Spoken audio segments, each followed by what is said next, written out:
Yes. To get those ideas out to vent so that we can start getting on the same page. So our group starts tonight. We're here to respect everybody's dignity. You are all neighbors and we are all members of the public, whether or not we are we are all United constituents and we're entitled to have our voices heard. So I respect all of your ability to do that tonight and want to hear all of you. We're here to build collective center the margins. What makes our office different than other offices now and historically is that we have a goal not to prioritize just the typical voters. We have a goal to prioritize the margins, to reset the people who have not felt like they are a part of this city, a part of our democracy, a part of our country. And so while you have politicians who come to you and tell you what you want to hear because you're their voter and they want you to vote for them again, that's not what I'm here to do. I'm here to do what's right and make sure everybody has a platform to communicate what they feel is right. So tonight, we're going to finish, after we do this presentation, we're going to do introductions, but the presentation is primarily focused on understanding the problem deeply and having solutions thrown out on the table so we can decide what to get behind. Most people in our city don't really understand our governance structure. We have a very unique governance structure. One, because we're in a state that kicks most of the power for decision making and lawmaking to the cities. But we're also in a city that is a city and a county. Yeah, it's the flat part. Meaning it's really where good. It's other not super cities sour. have city council members and county commissioners not too sweet. checks and balances for each other. We don't have that. We're one body, the city and county, and we have a very heavy mayoral control system. That's a very heavy executive branch. The branch of government translate down from the federal level to the state level to the local level. Our mayor is very powerful. Every single one of our agencies is run by a mayoral appointee. That doesn't happen everywhere. And so city council, we're the legislative branch of government. We make the laws, but we don't enforce the laws, and we don't have any power over the rulemaking around the laws. That is our executive branch of government via the agencies and appointees. And so tonight, when we're asking you to fill out the forms at your table about the solutions you would support, it's because that city council, less than 10 of those bills came from city council. We say yes or no. We're not in the business of typically putting forward ideas to solve problems, and I want to change that. I want to give our legislative branch some more power, but what that means is that for me to pass something on council, I need 7 votes. 6 of my other colleagues need to vote with me. And the only way to get 6 of my colleagues, 6 of the 13s with me, is to make sure that the constituents in our city are calling them and telling them what solutions they support. Part of the reason we have the problems we have right now is because we don't have people all firing in the same direction and getting in line or behind the same solutions. And so that's what we want to talk about tonight, the options, and get your feedback so we know what we should be willing to run with. So, objective, educate, find common ground, and build community power. This is where you make the change. These are the people you call to advance the ideas that you've been ruminating on every night.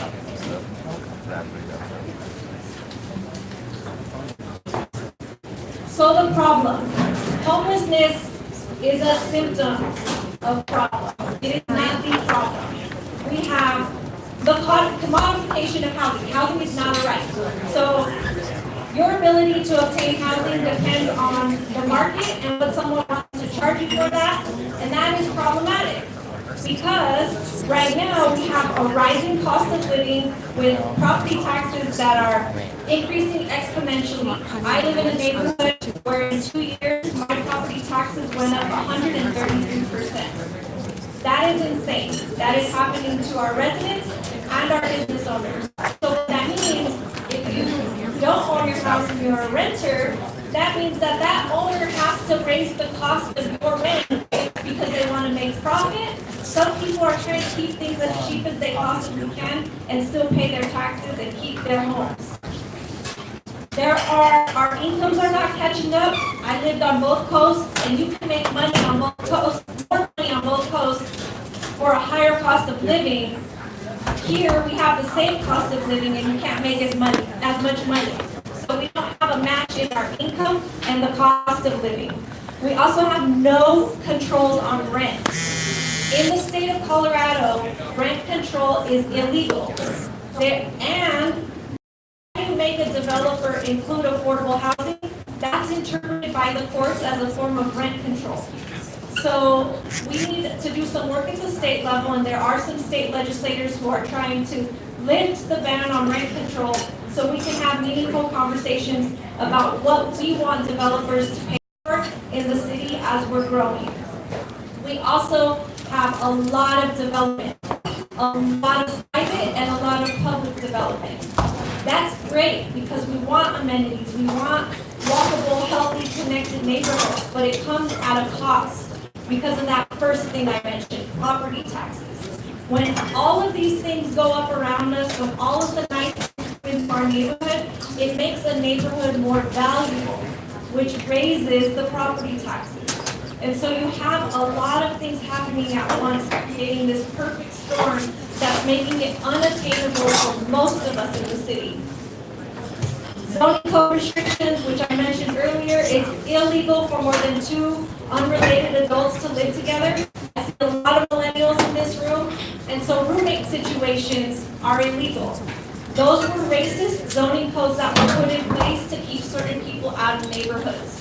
And so what we're trying to do is update those zoning code regulations so that we can make sure that we can experiment with the many options of what a household can look like in 2020. The lack of public investment in the need of our city is a problem. We have a city that is investing in everything else but our crisis. And so when your biggest crisis in the city is housing and only 1% of your city's entire budget is going to housing, that is a problem. So we're going to see some graphs on that here in a second. This average rent graph here, if you guys follow us on social media, you've seen some of these. If you don't follow us on social media, follow me on social media. You'll get this in real time, all day, every day. This graph shows us the trend of rents, where in 2011, you can get $1,059 for rent. Here in 2019, and that's $600 more. And it's not slowing down. So this graph here is showing us our housing crisis. It shows us the top bar is showing us how many households in our city are cost burdened. Cost burden means that you're paying between 30 to 49% of your income on rent. 15% of our city is cost burdened. 14% of our city is severely cost burdened, meaning they're paying over 50% of their income on rent. And then we have a number, 3,943 homeless people. And you have these two red ones on the bottom are showing you how many affordable units have been built or preserved since 1890. And that is 23,885 since 1890. Keep that in the back of your mind. The new affordable units in construction right now are 4,000. 4,000 since 2013. And we still haven't met that goal since 2013. And our homeless population is rising because this is a pipeline here. These top two graphs are people who are in a house right now, but might be one paycheck, one incident, one bad thing away from being homeless.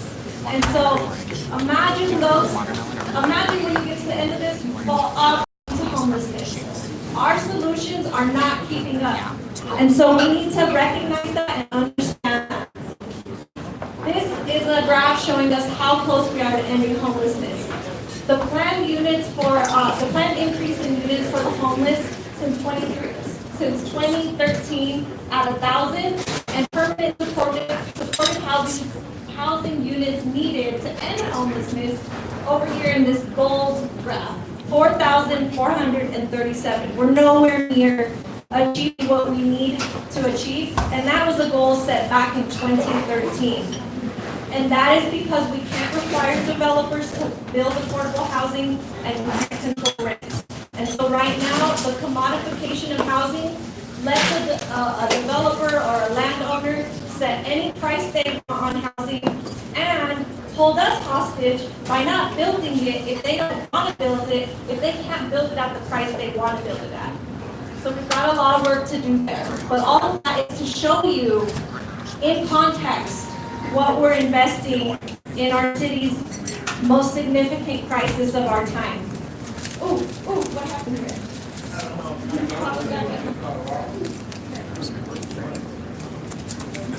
It was a tiny slice, a very tiny slice of our entire city budget. Over 40% of our budget is going to our public safety department. That is where what we're using as basically a slush fund for everything we need in this city. And it's not working. The camping ban that we have right now has been in effect for almost a decade. These goals were set right after the camping ban was implemented. We are nowhere near achieving what we said we were going to achieve when we made it illegal to import in this city.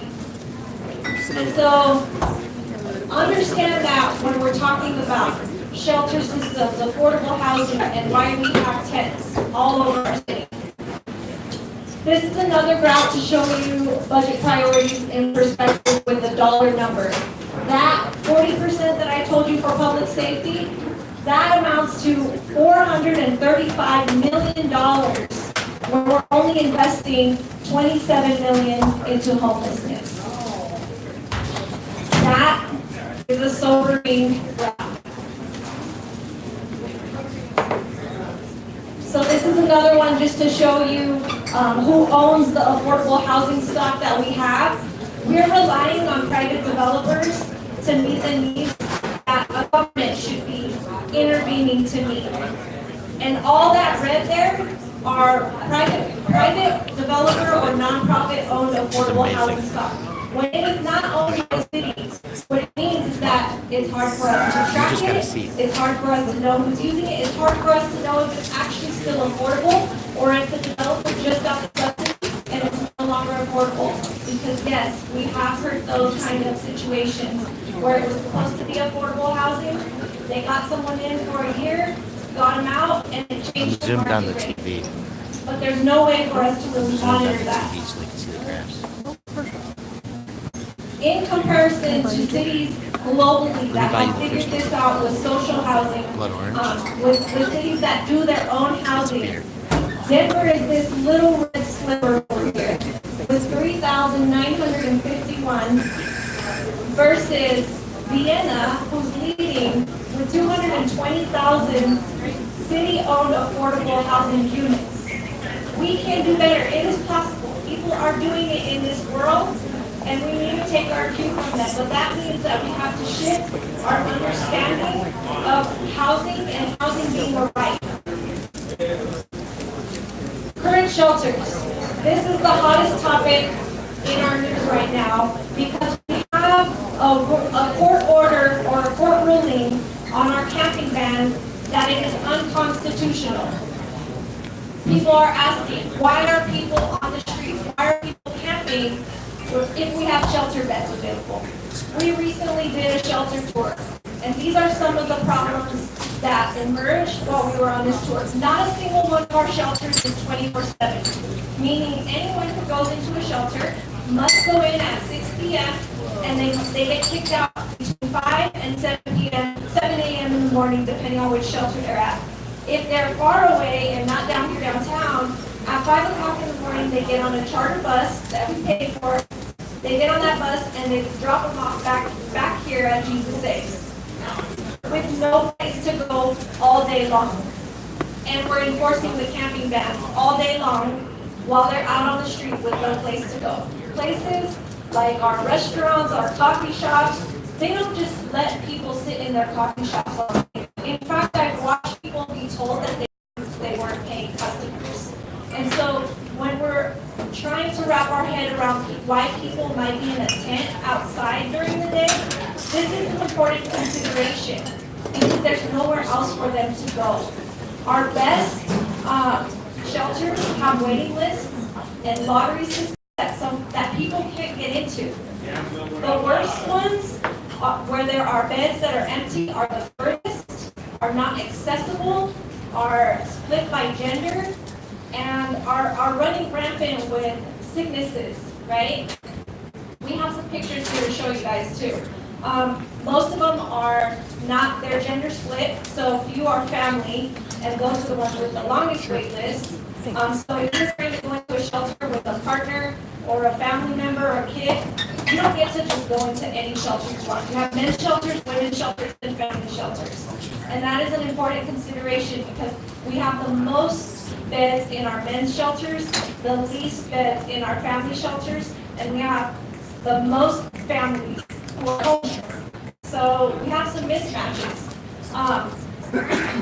These are some of the pictures that we took during the shelter. This picture on the left, those are mats that people are expected to pull out and sleep on every night at the Crossroads shelter.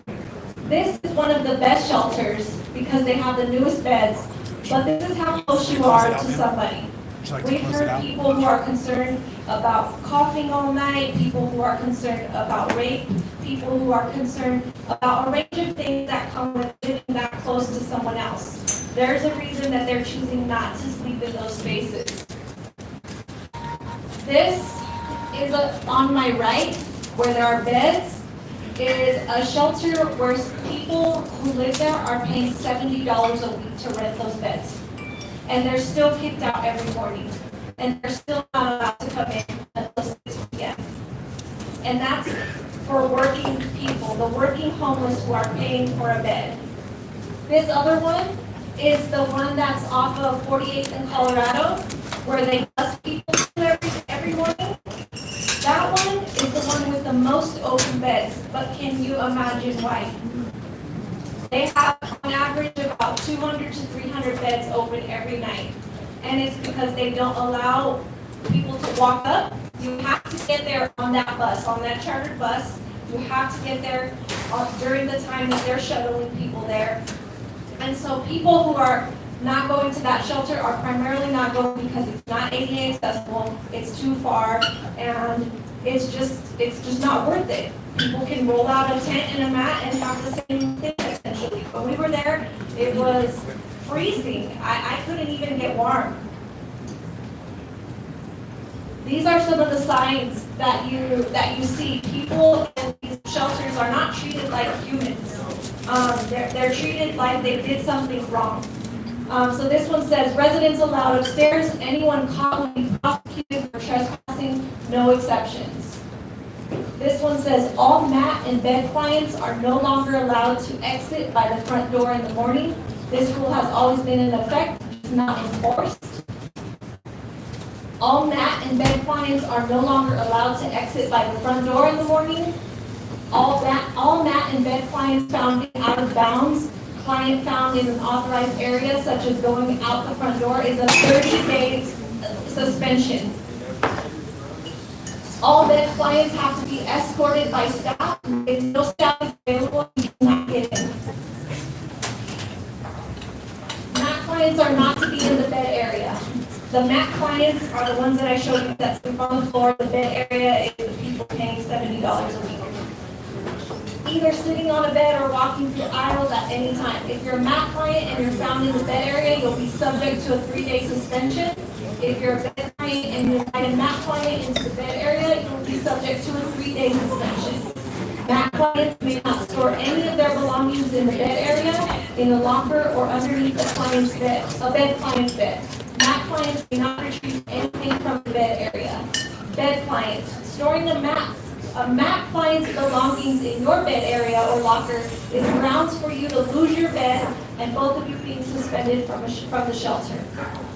Imagine if one of you can afford that. Imagine if you're there with your disabled partner and you work all week to make sure you can pay for your disabled partner to have a bed, but you can't communicate with your partner. You can't store any of your belongings with your partner, even though you're paying for your partner's bed. These are the realities. Oh, meningitis. This is one of the ones about the sickness in the area. Meningitis is an inflammation of the protective membranes covering the brain and spinal cord. A bacterial or viral infection of the fluid surrounding the brain and spinal cord usually causes the swelling. This was up because there were cases, multiple cases of meningitis in this one. Clients do not get TV remote. If there's a need to change the channel, you'll need to notify staff. These are some more. This is a list of chores that are required in one of the shelters. Because everybody is also, and I get that, because communal living, everybody should be responsible for keeping the space clean.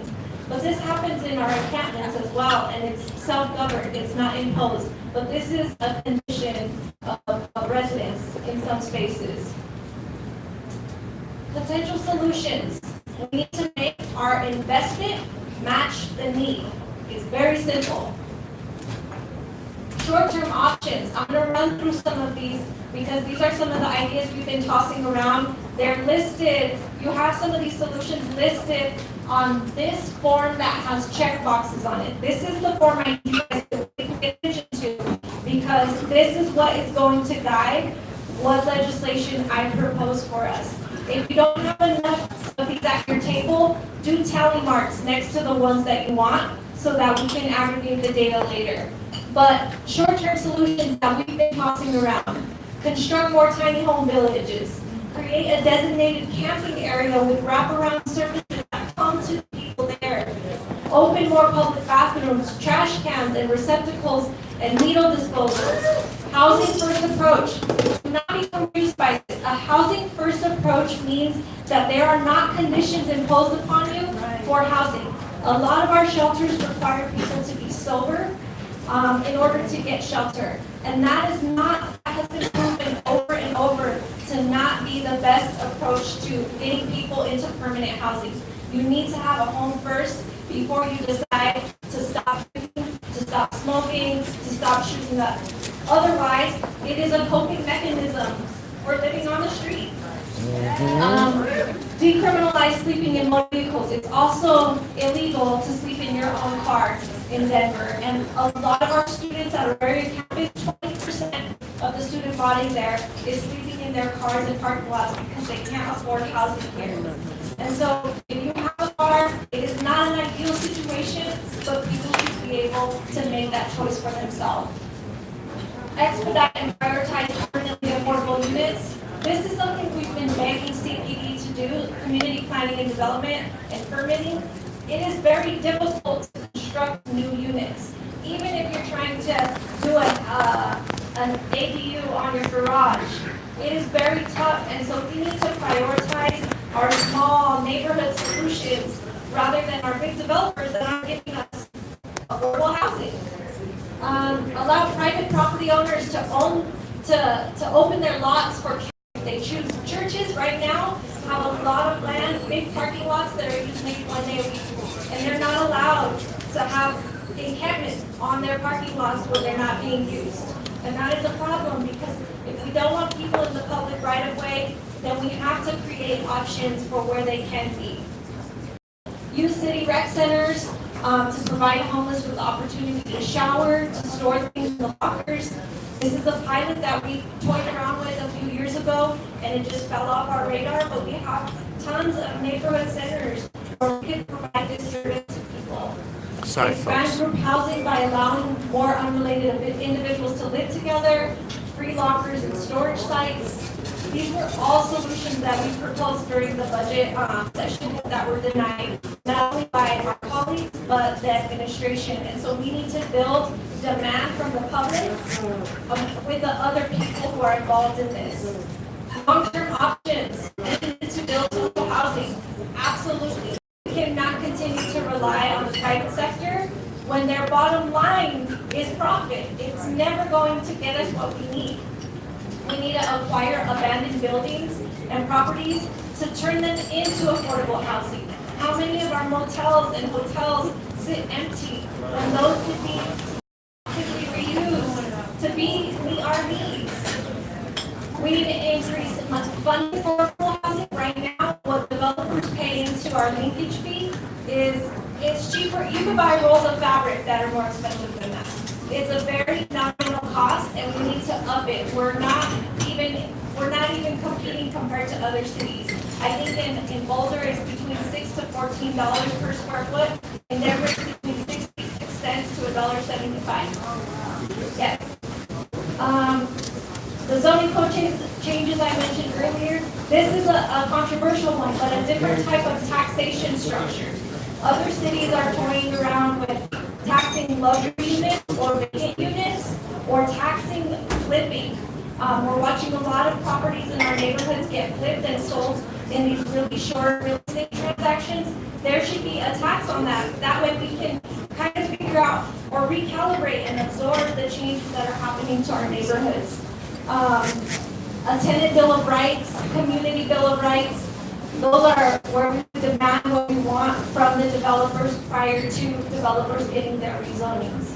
That way they know what they're getting into and they know what's expected, and they have those contracts and agreements with us about what they want to provide for our community. Public safety shifts that do not further marginalize them.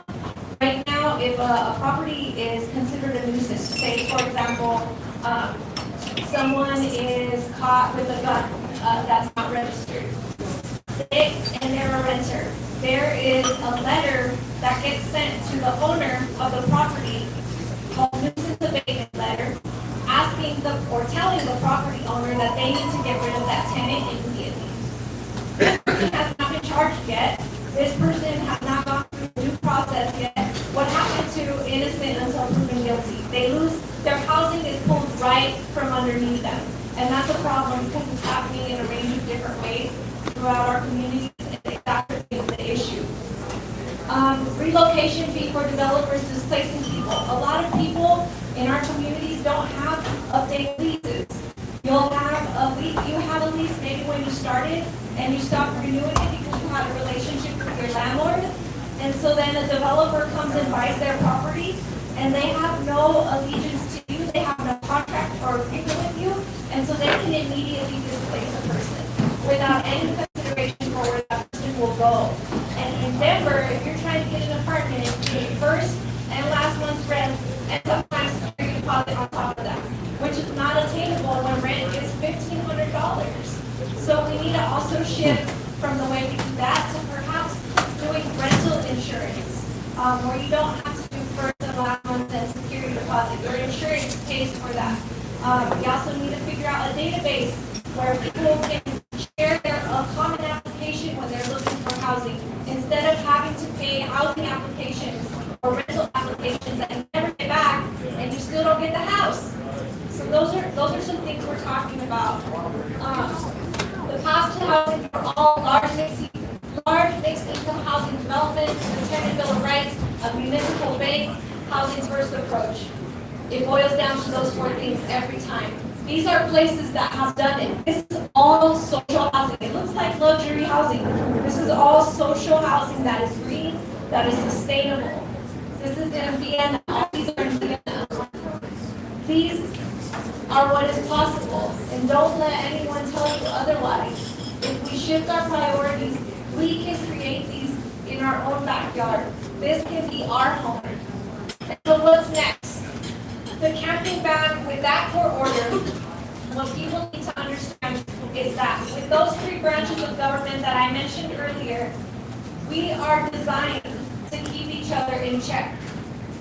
When constitutional rights are determined to be violated by the judicial branch of government, the courts, we have an obligation as the legislative branch and the executive branch to correct that violation. No matter what, we have a lot of people saying 300, it was killed by a majority of voters, all of these things. It doesn't matter. We are violating people's constitutional rights, and the courts have determined that, and we have an obligation to correct that. Because the day after that court order, we had a lawsuit against the city for $50 million for this violation. And if we lose that lawsuit, that means we pay out $50 million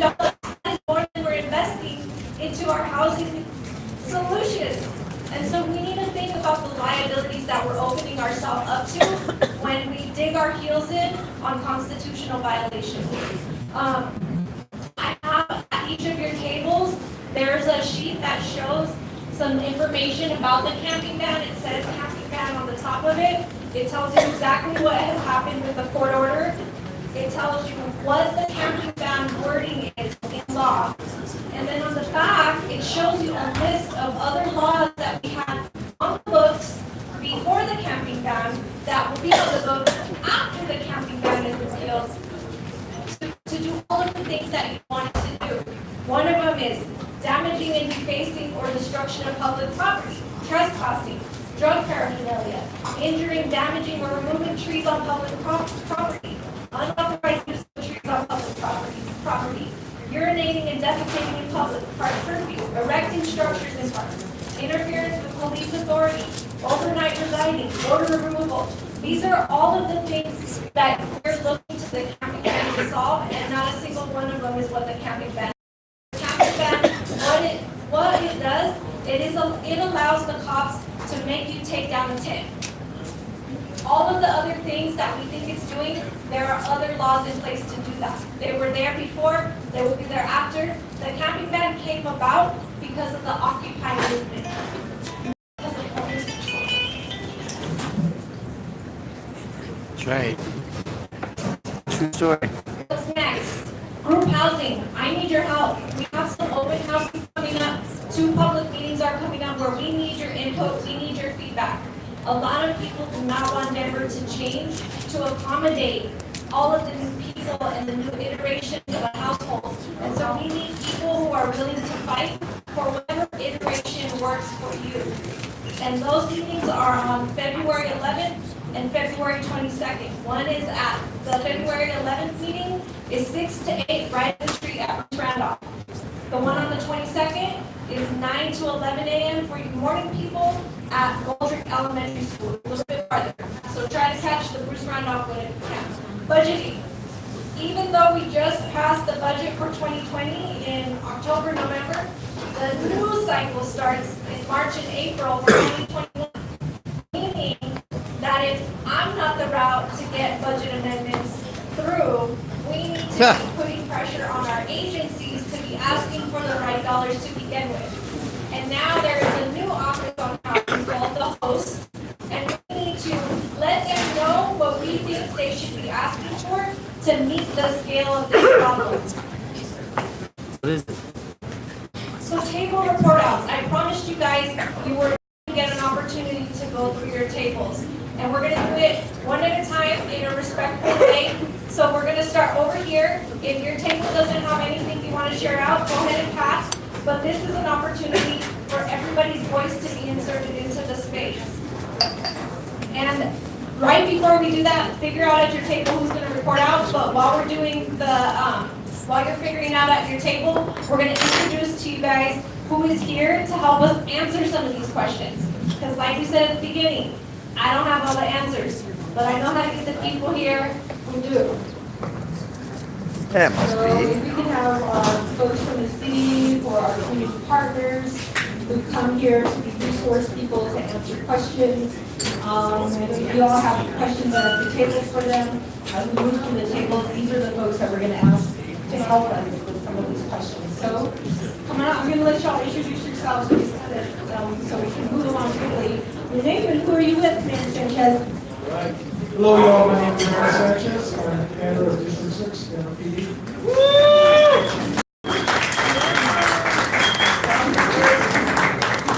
Commander.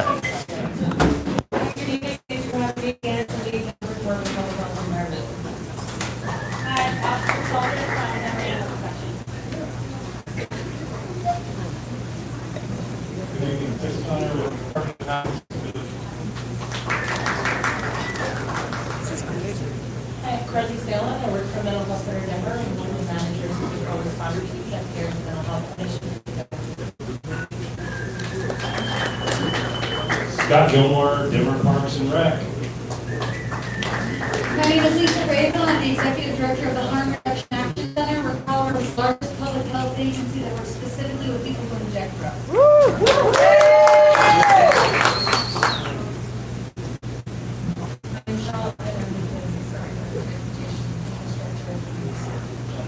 Use that mic better.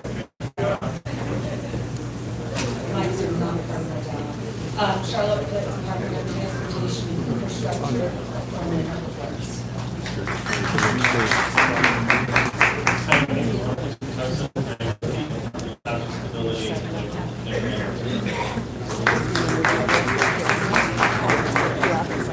You get everybody? Oh, remember how this out loud? Everybody can be all here, make some noise. Woo woo!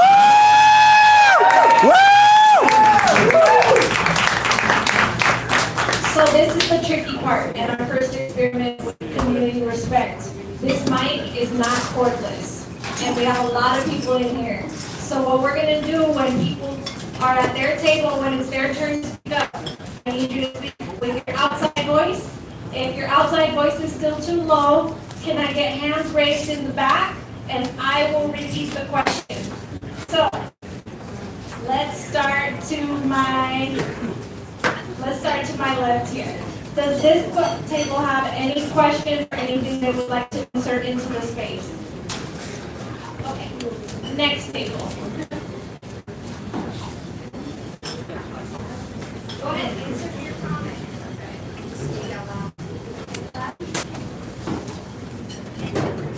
So I was on Nextdoor, and there was an individual that sent a Nextdoor comment back on January 1st. There's been now close to 400 comments.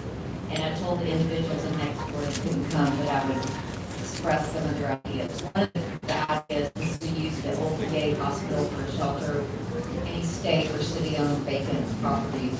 I'm sure that's been discussed before. I'm Virginia Riley. My personal feelings is we need to turn the shelters into a 24/7, high security, all with showers, all with washers and dryers. A lot of these individuals, it sounds like, go to work. They need a place to wash their clothes and take showers before they go to work. Storage facilities for all their belongings, so they can keep them there all day long while they're at work. And kennels for pets. Another idea I feel strongly about, probably because I used to work with human resources, is we need to give skills to these individuals so they can see a light at the end of the tunnel, work skills, so they can get out, they understand how to interview, they understand how to get a job, how to keep a job, how to work at the job, how to deal with conflict in the job.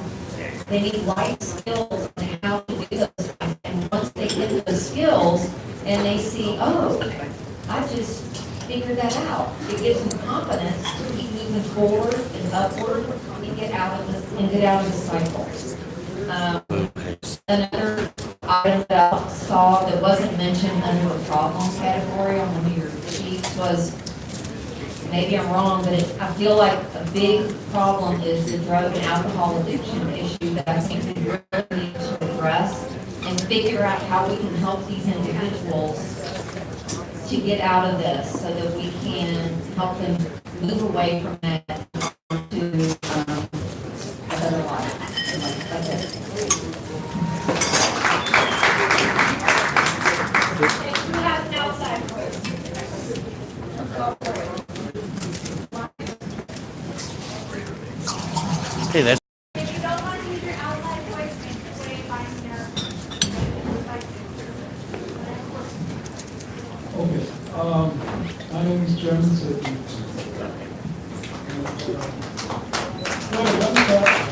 whoa, what?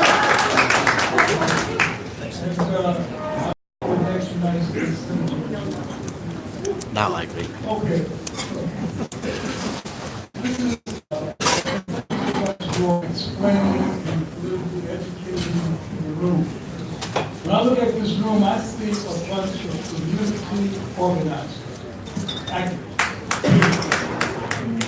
What I don't see is folks who are not activists, who are not organizers.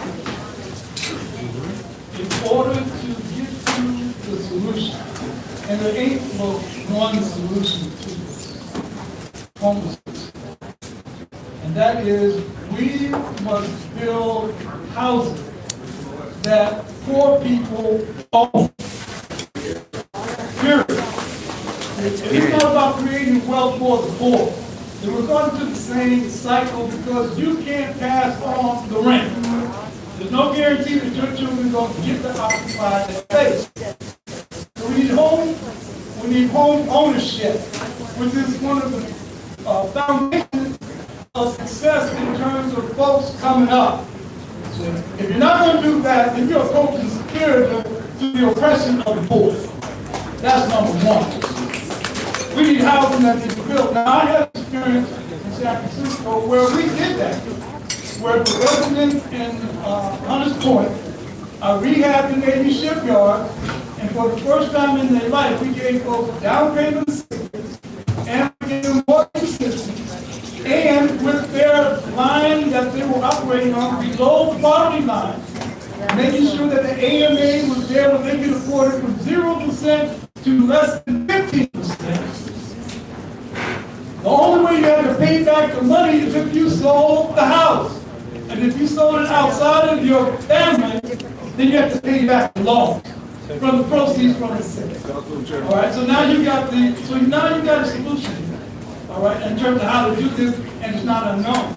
We've done that before. All right, and that was back in 1976. All right, so you got to build houses. Now you got to stack the money. So you got to get federal money, you got to get state money, and you got to get local money to participate in it. Now, business structure. I mean, this is real. Her seat has got to be set. You got to make sure that they cannot come back and push the pendulum where Candy is gone. Which means that all of y'all got to start showing up at city council meetings to be present. All right, you're not saying that. Just be there because I'm telling you that political cowards. They hope that you look at it on TV if you want to come out. All right, because then they know they have to look you in your eye and feel your vibe. All right, so you got to start showing up. And you got to start participating and helping her do some of the work. She cannot do it alone, and her staff is overworked. All right, I'm talking about for real and underpaid. All right, for real. So she's going to need help. All right, so you got to come to the office and put in some work. All right, whatever time you got, even if it's an hour, a week, a month, 5 minutes, you got to give it up. All right, you got to give it up. Last but not least, she's on the inside now. All right. Now, for all of us who've been on the outside throwing bricks, all right, which is what I've been doing for a large part of my life, I decided to go in and infiltrate and then tear it down from the inside.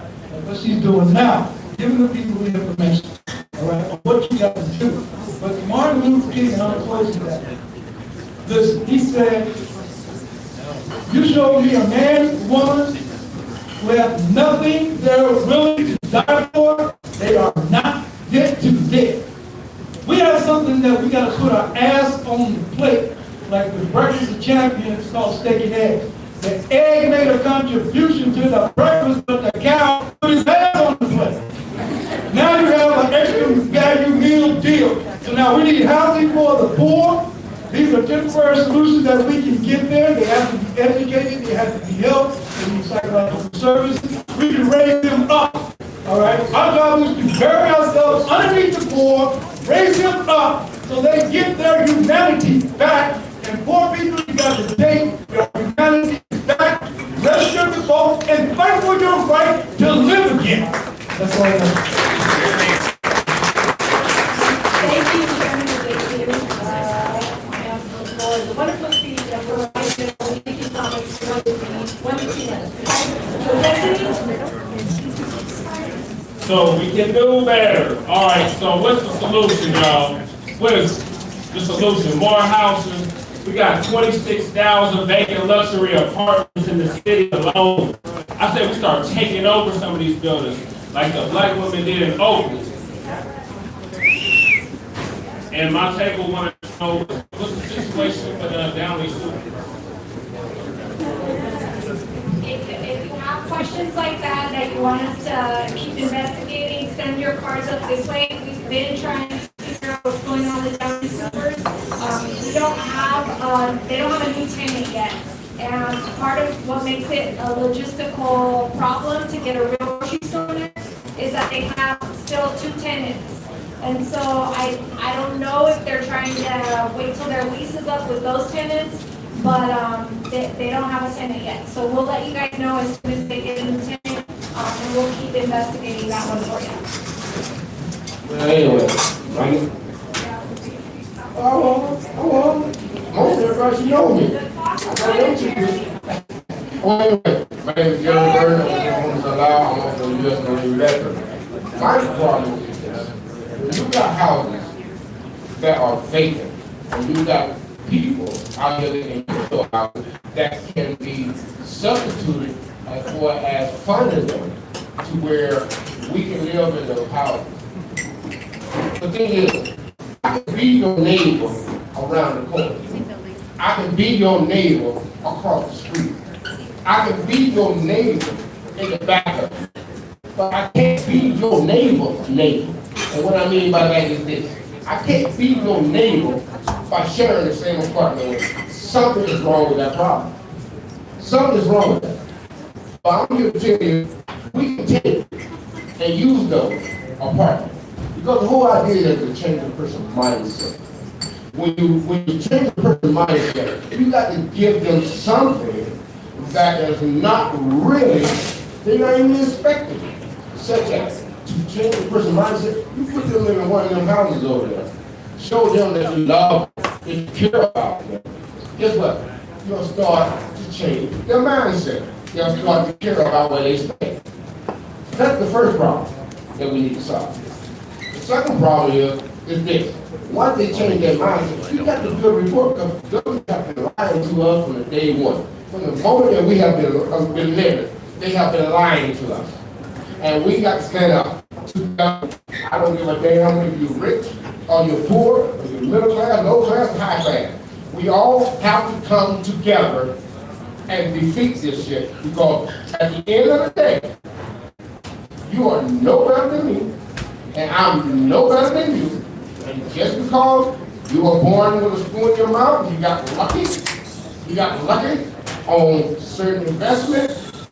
You still breathe the same air I do. You still take a shit every day. You still dress the way I do. I ain't seen a man yet that jump in his hand or a woman that jump in her skirt and tell me let's go.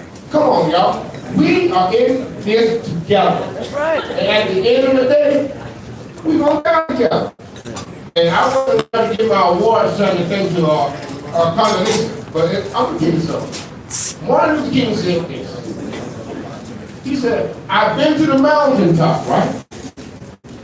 And God had allowed me to see that we would get there together as a people.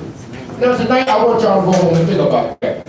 I want y'all to think about that when he said together. We will get there together as a people. And that's all I gotta say. At the end of the day, we are a people. And the only way we're gonna get there is what? How? Together. And that's just the way it's gonna be. Whether you feel like you're special. Here, I feel like I'm special. Here, I named myself mayor. I'm Mayor Jerry. I'm Jerry with no votes. You know what I'm saying? So anything is possible. All thing we gotta do is come together and say, what we're going to do right here, right now, to change the mindset of everybody. So we're all pitching in and helping each other. So at the end of the day, that's all we got. Here's each other. Thank you. And the reason why I wanted to is that he is, you won the, only that county mayor was unconstitutional.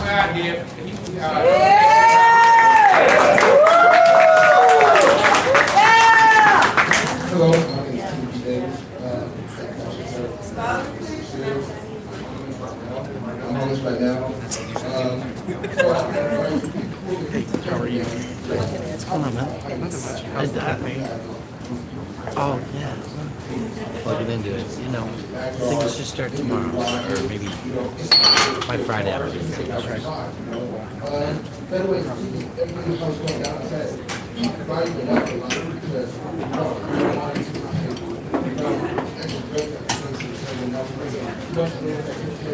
So if these drugs is coming into it, why don't we use the drug with taxes from them to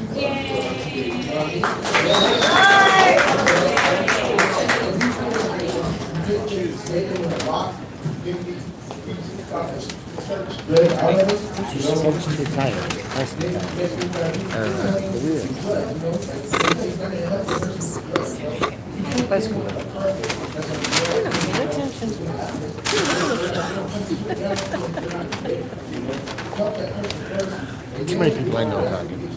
You make the lady think that people have mental illness and stuff, and that's right. I want to hear the new white people that live here. I want to hear what they have to say. And the answers from the new city. To find out how they feel, you know. Most of people feel wrong now, you know. They have family don't come talk.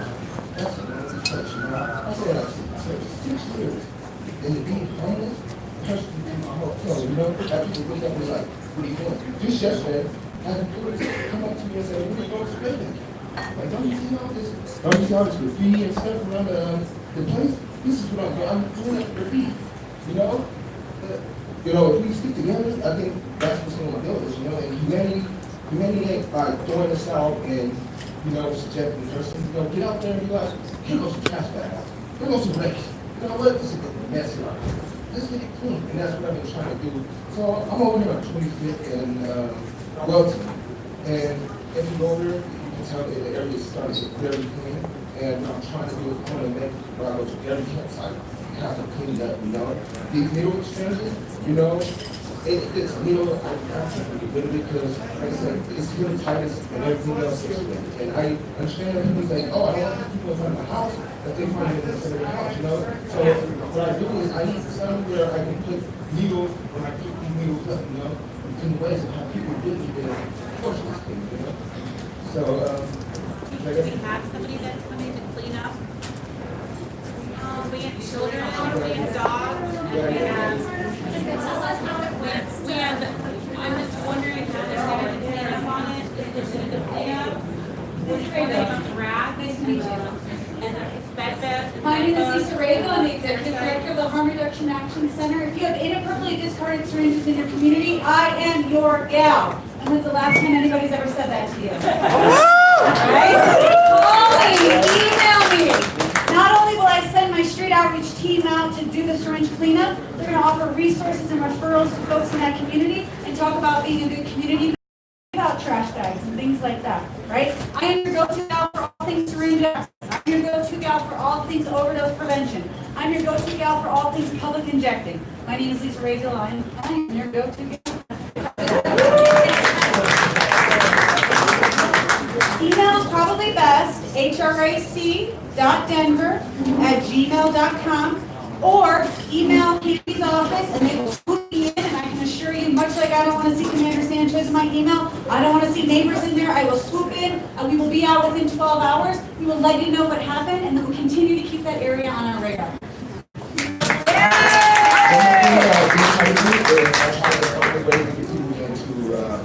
Places where they can get help for drugs and stuff.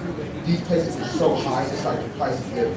So to get into them, you actually have to have clerks or somebody special to these places. You know? If you're not getting into it, you ain't got enough money, you know, or you ain't got the insurance to get into these places. We need people to, because most of people want them. But if they can't pay for it, they're not going to, you know, they're going to go back to our code, like, I can't do anything. Come back to passing my good damage. I just want to say, Tim, thank you for coming tonight. We spent about an hour and a half this morning in Sunny Lawson Park, and we're on the same page. My name is Jeff Baker. I live over in Curtis Park. I'm also president of the RNO. And we do a weekly park stewardship program over at Sunny Lawson, Wednesday, 9:30 a.m. He was over there. He thanked me for picking up some trash, and we started having a long conversation about this massive issue.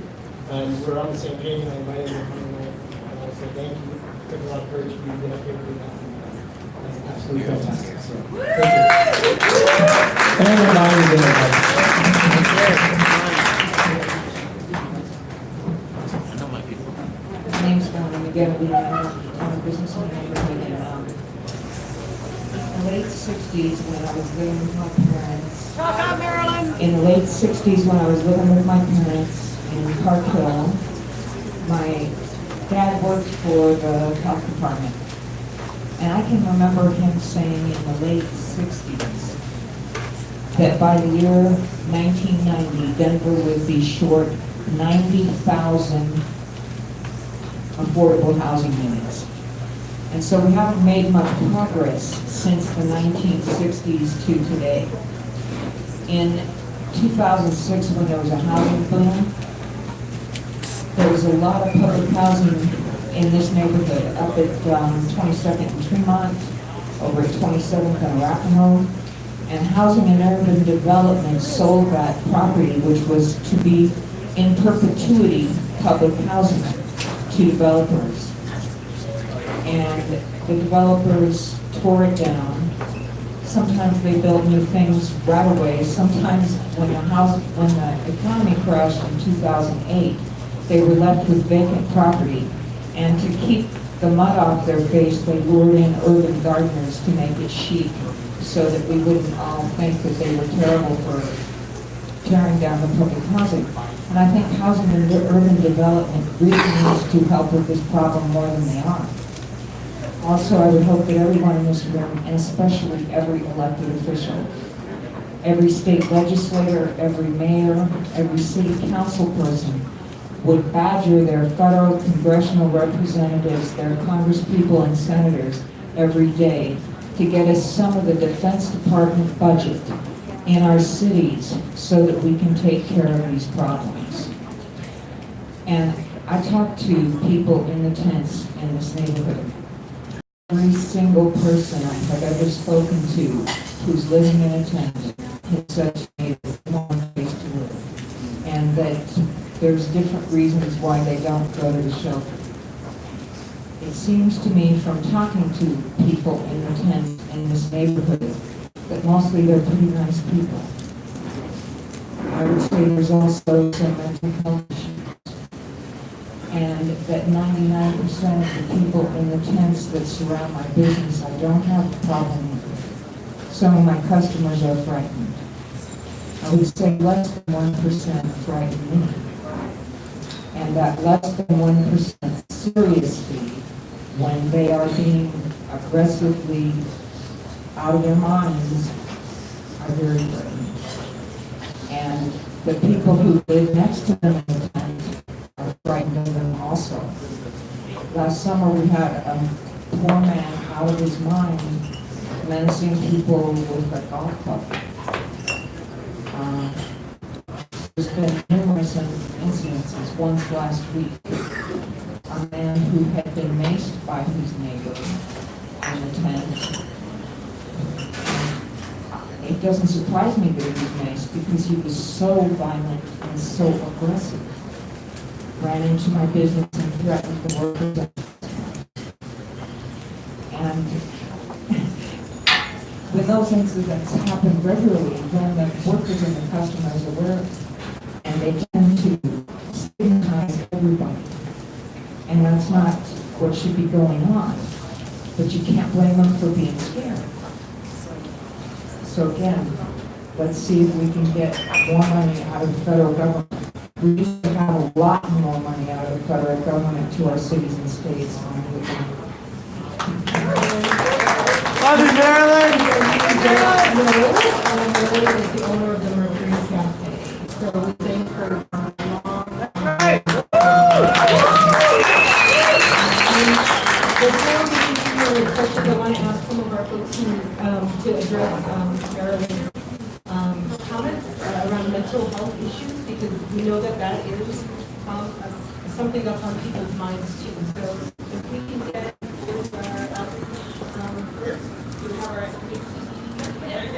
and then also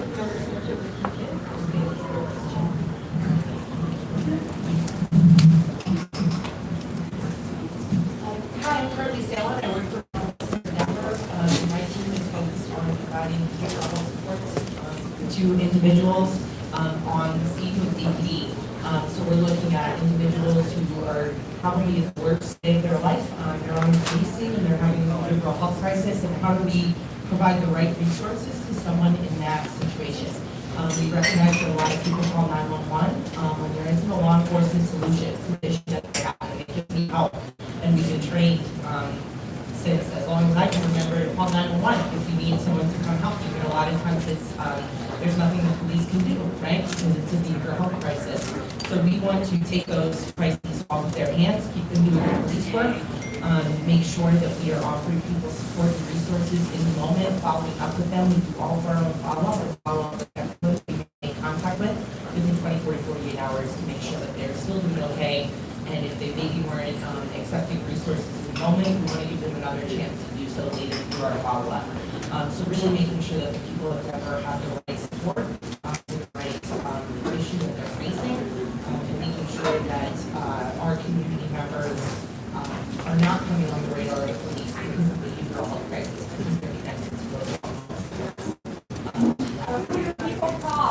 So we are dispatched through 911. If you call 911 and request a co-responder, we will do our best to get there. We started with 4 clinicians, we're now up to 15, and that's the last night, we got another 14 positions funded. We hope there's an expansion, we'll be able to make it to even more calls. But absolutely request that you call 911. So you guys do ride-alongs, right? You're actually actively in cars, out during sweeps and other things. One of the things that I've observed is that your social service workers need to separate themselves from the guns that they're with. A person who is homeless, unhoused, is not going to feel as comfortable talking to social service workers when they have police officers at their hip. Absolutely. We recognize that a lot of our community members. Yes, so he stated that it's difficult to talk to a social worker when you're embedded with the police, but if you show up with the police, there's going to be community members who don't respond well to you because of their history with the police. We get that. We understand that. We think it's important to have social workers on our police team, social workers there, but I'm not disagreeing with that. What I'm saying is that when they're on site, we have a new program rolling out that's being piloted called the STAR program. Which is a pilot program. We're going to see how it does, and hopefully the city of Denver will roll it out. But it takes the police officer out of that equation. So we need an EMT basic and a trained mental health clinician, a licensed mental health clinician. So we want all of our bases covered as far as behavioral health crisis in Denver. If you need cops there, we want to make sure that there's a social worker to meet those needs. If you don't need the cops, we want to make sure that there's still a social worker there to meet those needs. So we hear you loud and clear. And every year we expand a little bit more, and we hear the feedback from the city, and we make sure that our programs are providing appropriate services for you guys.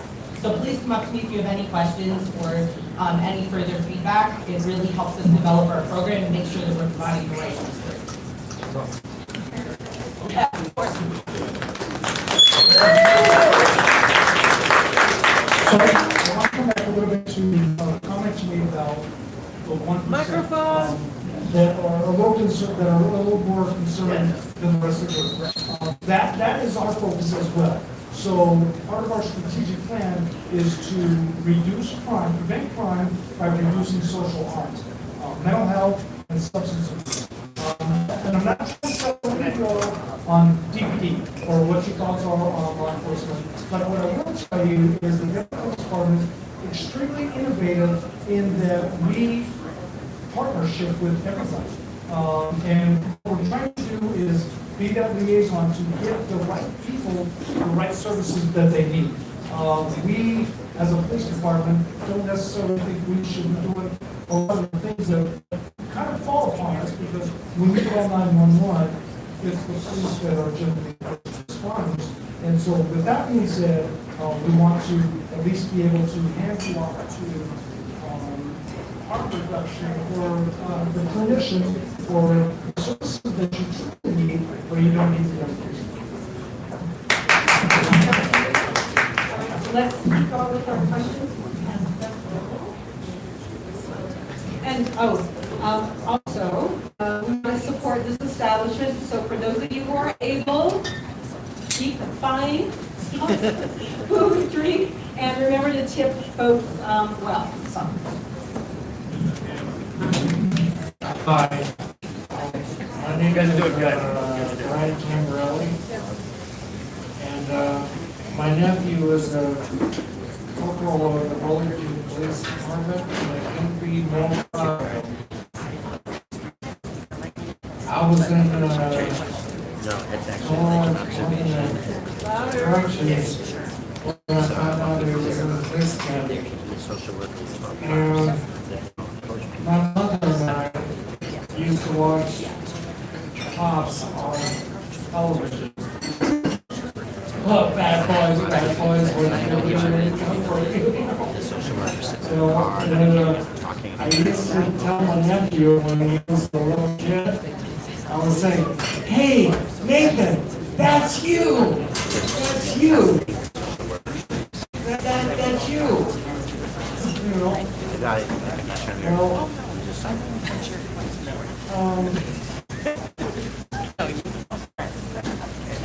I have an alcohol problem. and I can find that. I do have an alcohol problem. And, The kids.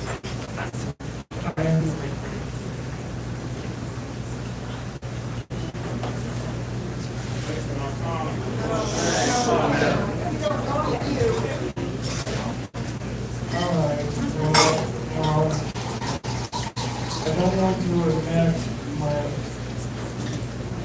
holiday for 2002.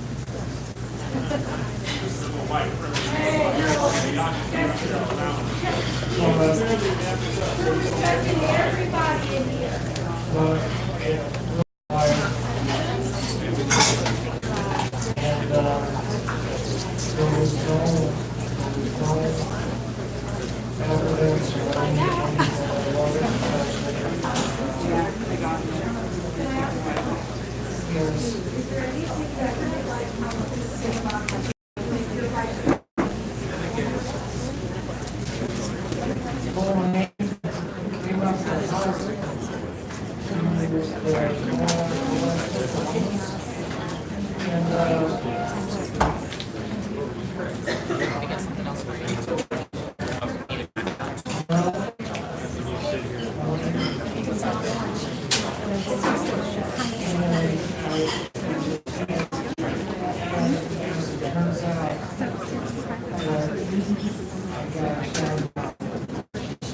So on November 10th, and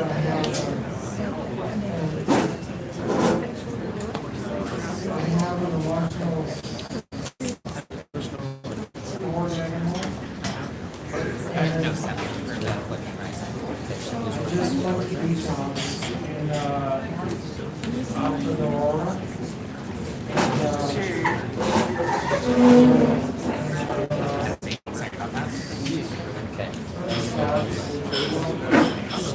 And I am not right. I'm not right. I'm one way.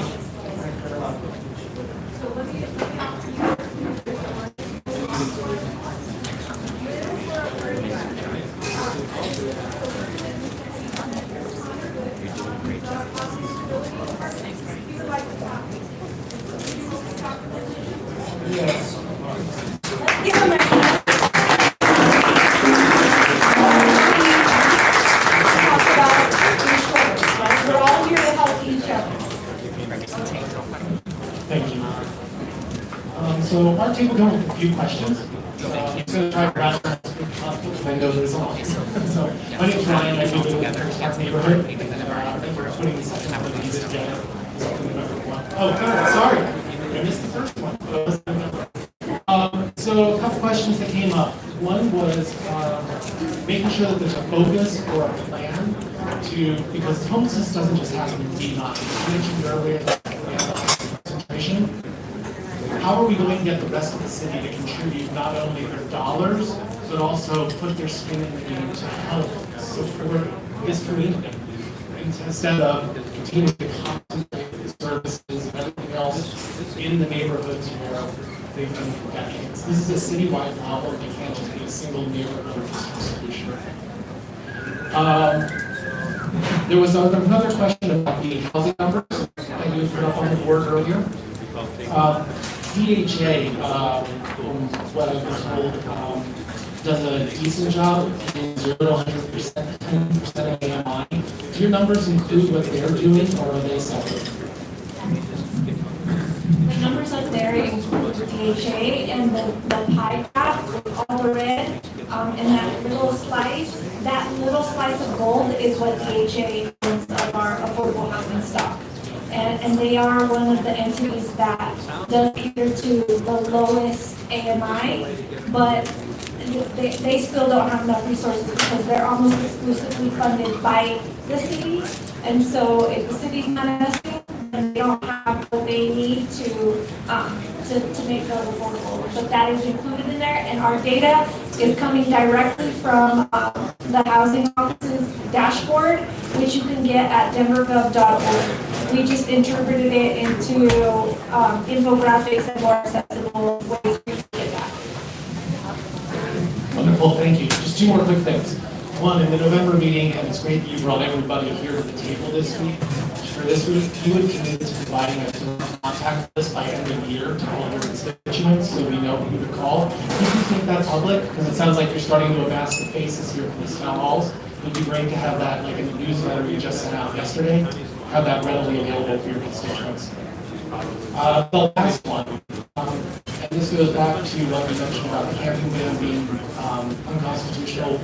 There are interviews of removing it or getting it negated.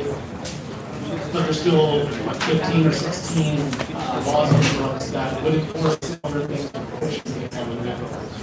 There was an article that you shared on Thursday on Facebook from Denver Law School, but it was unclear as to whether you were in support of those laws remaining on the books or being removed from the books. It was unclear from your post. I think we'd like to understand how you feel about those today. So personally, I have no intention of trying to remove any of the listed laws on that paper from the books. I think those all make perfect sense to keep in effect for our safety. However, I do not believe in keeping laws on the books that are unconstitutional. And so I do stand firmly against anything that violates constitutional rights. So we need to, thank you, Ryan, and great suggestion about the making the list visible. Question over here, so I need to start to stretch.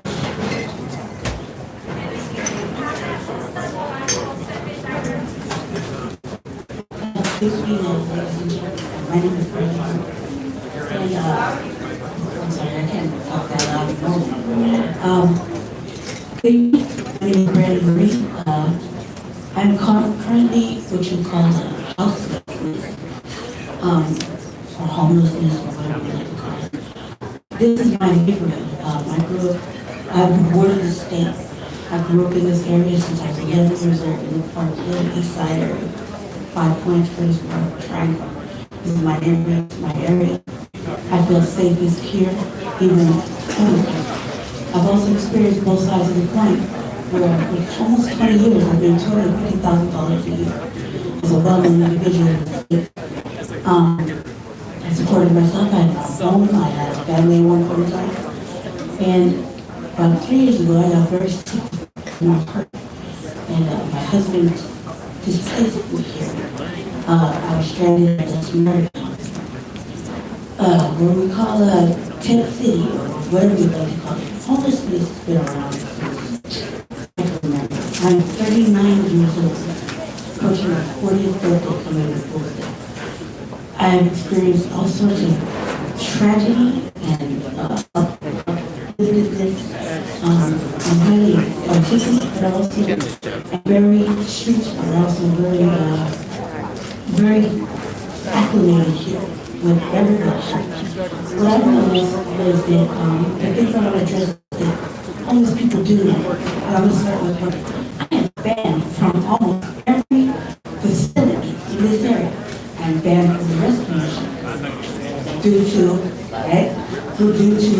my automatic scooter. It's in the way, it's in a fire lane, it's this, that. It's bullied on a regular basis for the staff there.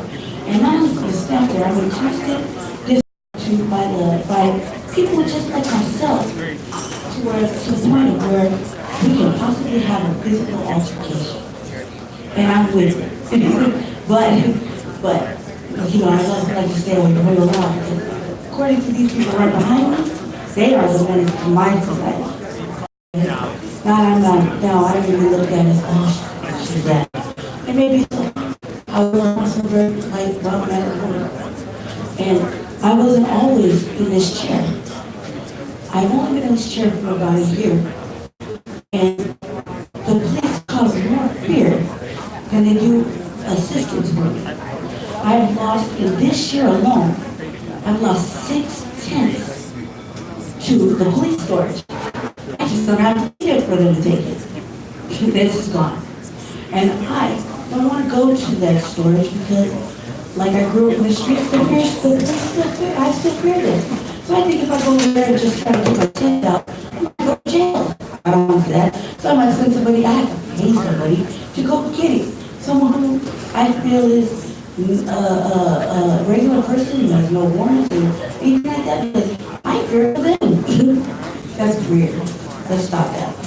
Two, if you're banned from every single place, I'm also banned from the only women's shelter in the Denver area. The Samaritan House, yes sir. And in front of 50 women in the evening hours of dinner time, I was probably disgraced.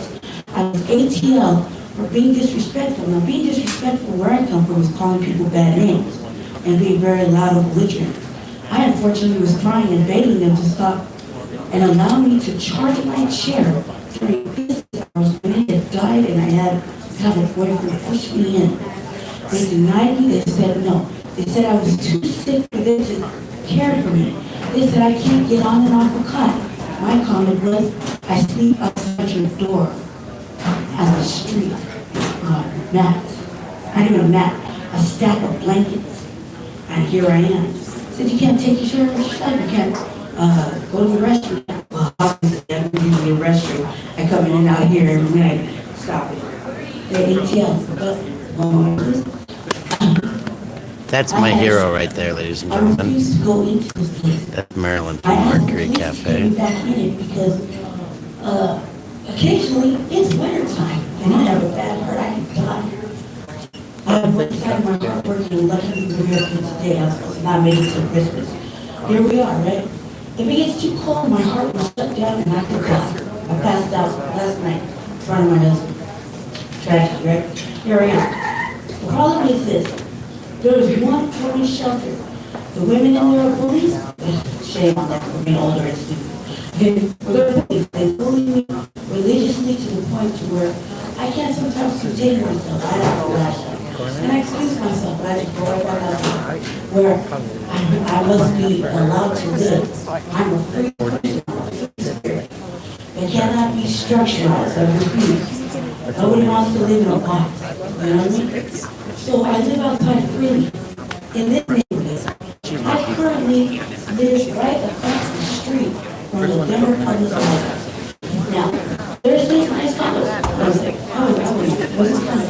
The thing is, there's civilians. There's people who live in these buildings. The apartments across we call it civilians, what I noticed, attack us. I've not only been shot at, I've been thrown things at for being homeless. And these are people who have homes.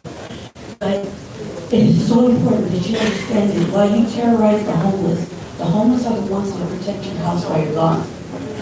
The homeless are the ones that watch your cars. So anybody can go and steal something from your house, but if you're the homeless person, it tells you who did it, so you can file your report. And please treat us kindly.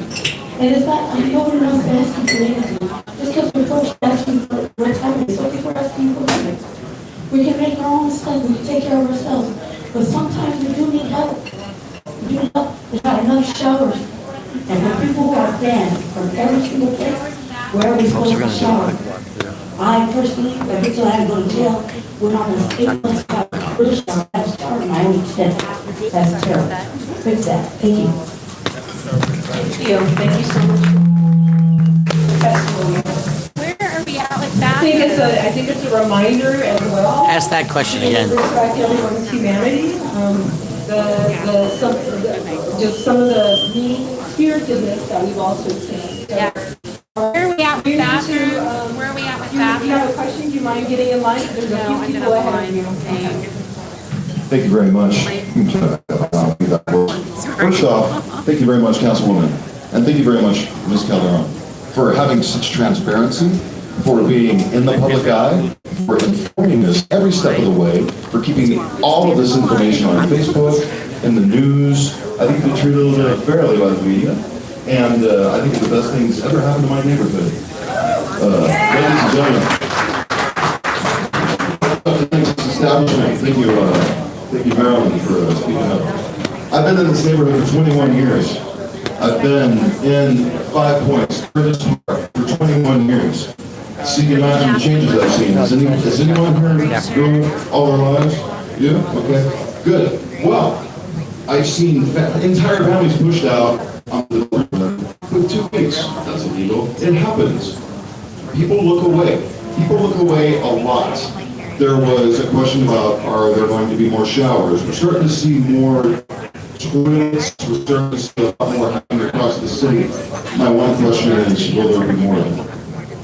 Yay, that's the question.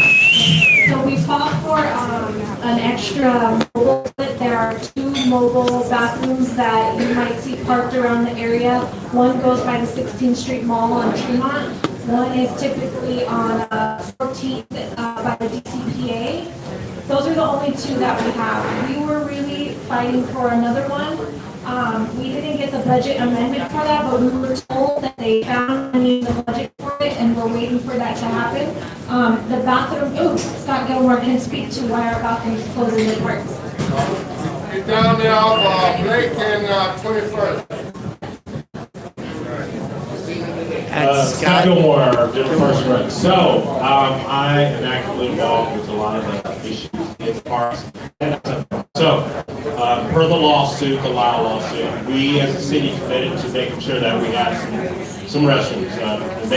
One of the locations is Sunny Lawson Park. So, if you see Sunny Lawson, there's 2 portable facilities, portalets.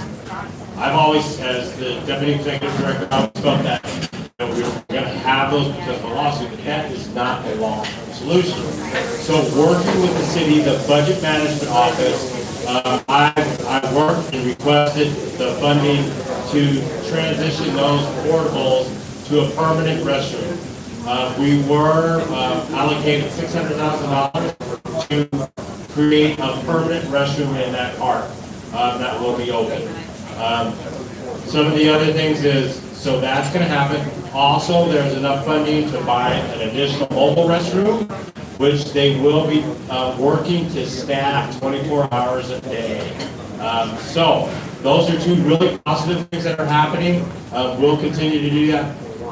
The restrooms for parks, which I am the one that manages those, I am committing to trying to open those restrooms as much as possible. We do run into challenges when we keep restrooms open, and we try to keep them open late into the evenings, and they are not staffed. We have sinks off the walls. We have it's just a very challenging situation. So what we've done is we've committed to staffing our restrooms. We staff the restroom at Civic Center Park. We staff the restroom at Skyline Park, and what we're doing is we're working with Bayard Enterprises and the Denver Day Works program, and what we're doing is recruiting homeless individuals that are in the parks anyway to start working in the parks. The way I look at it is, I can hire anybody. Any of you guys can put in an application. You might be the worst worker in the city, and I don't know that because I can't see that on the application. What I always look at with the Denver Day Works program, which is a phenomenal program, we probably have one of the largest homeless work programs in the country. Hugely successful. Marcus is in the back. He is the city staff person that manages that program. He's done a phenomenal job. He is a data geek though, so he's a little out of his realm here. But he's done a great job of helping us coordinate this with Bayard Industries. We're hiring hundreds of people. We're getting them to work. And when they're in the parks working, we're not just saying pick up trash. We want them to work in the flower beds. We want them to plant trees. We want them to learn some skills, work on irrigation. One of our most successful people is starting at Sunny Lawson. We call him Pops. He started at Towne Park, working the restaurant. Wasn't a very good fit, but then we transitioned him to the greenhouse in City Park. He has become probably the best worker we've ever had in the greenhouse. This is a homeless gentleman that was homeless for quite a while, and now he's got housing. So we are trying our best to make sure that these individuals are getting good work. So.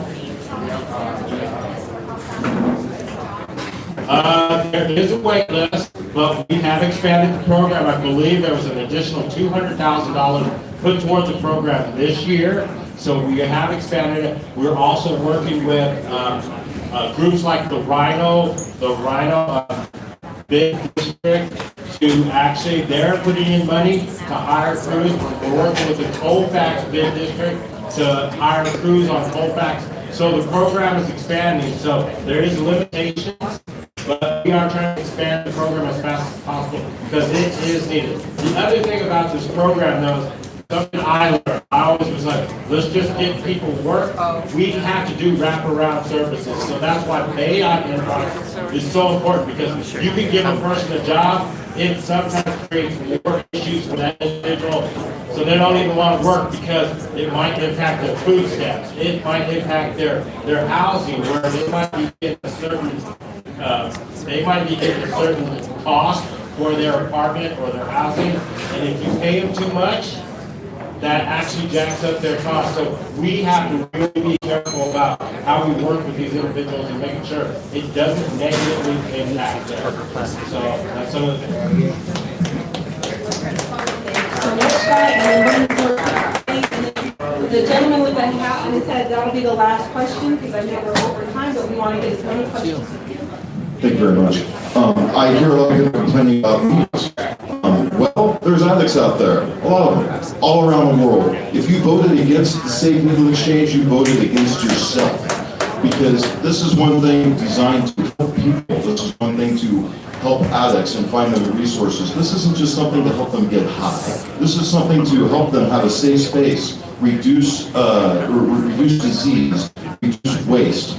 I've been on the street with people handing out socks, tampons, food, clothes, as long as I can remember. The majority of people that I talk to who are addicts want to get clean. The majority of people that I talk to who are homeless want a home. Thank you very much. Thank you very much. Hello everybody, my name is John McLean. I'm the Director of Veteran Rescue Mission, also a member of Downtown Streets Alliance. I first want to thank you, Ms. Calderon. I've been trying to reach out to you and Mrs. Baca.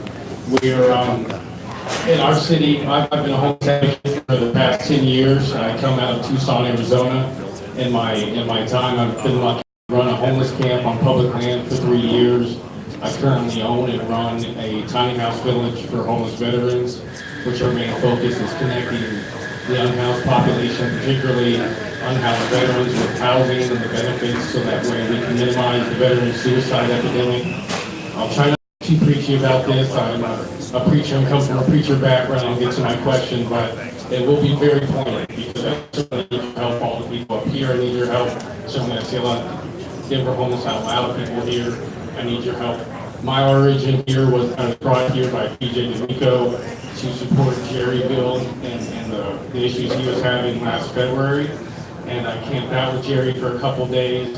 Shortly after that, I got arrested myself for setting up a camp at Civic Center.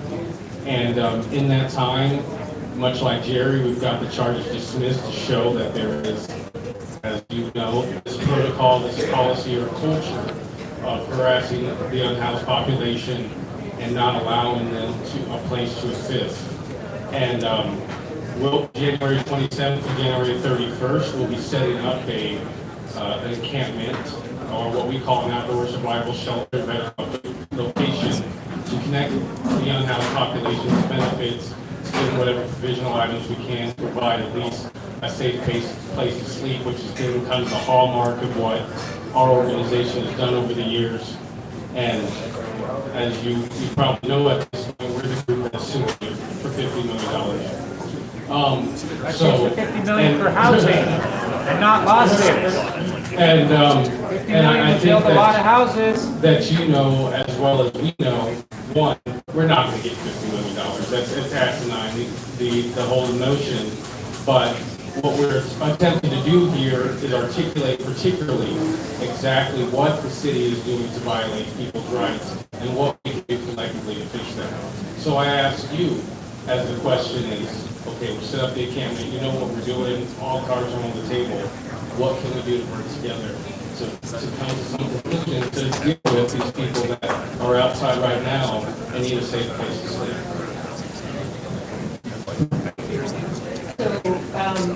You reached out to me today, so we're gonna set up a meeting, and we will talk about it. I think, part of the feedback that I also gave PJ is that we're making sure that we're also working with the grassroots organizers on the ground who've been doing this work as well. So, yes, we will have a meeting and, get that set up. And I never want anybody to not sue the city. I am not the city. We are all the city. It is all of our dollars, and the city opens itself up to this kind of liability when we don't solve our problems the way the taxpayers want us to solve problems. And so I fully support what you guys are doing. I think it's important to use that avenue. And Let's I save the money and actually build was not the houses. person who was in that role when I was the person who initiated the camping ban. And so I would love to sit down with you guys and talk to you a little bit about your lawsuit because I do think it's important. And we're on the same page with solutions. Wow. Wow. Let's build houses, not lawyers' I salaries. absolutely support anybody standing up for their constitutional rights. I support anybody who wants to bring a lawsuit on the government for violating their constitutional rights. I've said that multiple times, and I will never hide that because that is why I'm in this role. We also know that we have. Build houses, not salaries for lawyers. This is the way that we have enforced our rights when marginalized people have been shut out from the courts, shut out from the public sphere. And unfortunately, one of the languages that the city pays attention to, unfortunately, is litigation. And so what we want to be able to do is say, let's not get to that point. Let's listen to the unhoused. Let's listen to the residents who are saying we need more restrooms. Let's listen to people who say shelters are not the answer. Rather than working against each other and talking over each other, we need to respect each other and to say we need a common solution because we're all impacted. You would not be here tonight if you were not impacted by this problem. So let's work together on solutions for that. And we need to keep moving. Yeah, we have some people back there. If you want to ask me questions, just speak up on the other back, so I'm definitely open to input. Thank you. Hi, my name's David. I'm actually in downtown since I first moved to Denver 600 years ago. I'm actually a short-term rental property manager, and my industry has, depending on how you see it, potentially had a negative impact on housing affordability. And to me, and to many of my peers in my industry, we want to know how we can best help fix the problems that arise potentially because of us, or just that arise because of the growing number of people in Denver, because house dwelling units has not increased, while the number of households has increased, and in our case specifically, our industry in 2019 increased $10 or $11 million in tax revenue for the city of Denver. But as we all saw, if it's all going to the general fund, 1% of that went to housing issues. And in my opinion, 100% of our tax revenue that we as an industry producing should go to housing issues. And so my only question is, how do we help push that forward? How do we help push city council to get the money that Oh, you're gonna miss my question. I'm 3 back. mostly people who are not from Denver, and help push that money to solve the problems that we have here in Denver, specifically for housing and housing affordability. Thank you for bringing that up at the last short-term rental meeting as well, because what people don't understand is sometimes we've already picked where certain tax dollars are. And so the hotel and lodgers tax it isn't going to housing, and that was designated before we even had a housing crisis. And so we immediately started investigating what we would need to change to divert those tax revenues toward housing, and we are looking into that. It would be a super small slice of the total amount of revenues, because we passed hotel and lodger taxes to fund some of the mega development projects that are happening. For example, in our district, National Western is being funded almost entirely by the hotel and lodgers tax. And so that one slice that is available, we are working on trying to figure out how to divert that. Andy, why not just help you make that happen faster? Yeah, we need to sit down and make it happen, because we at the last meeting, we didn't see the industry saying that they wanted that to happen, but if the industry is ready to fight, I think that that's a more powerful statement. Why not a separate one, Candy, like a room for a room tax? Yes. $5 a day on every single hotel room in the city, and separate from that. So it sounds like that that there's a need for this.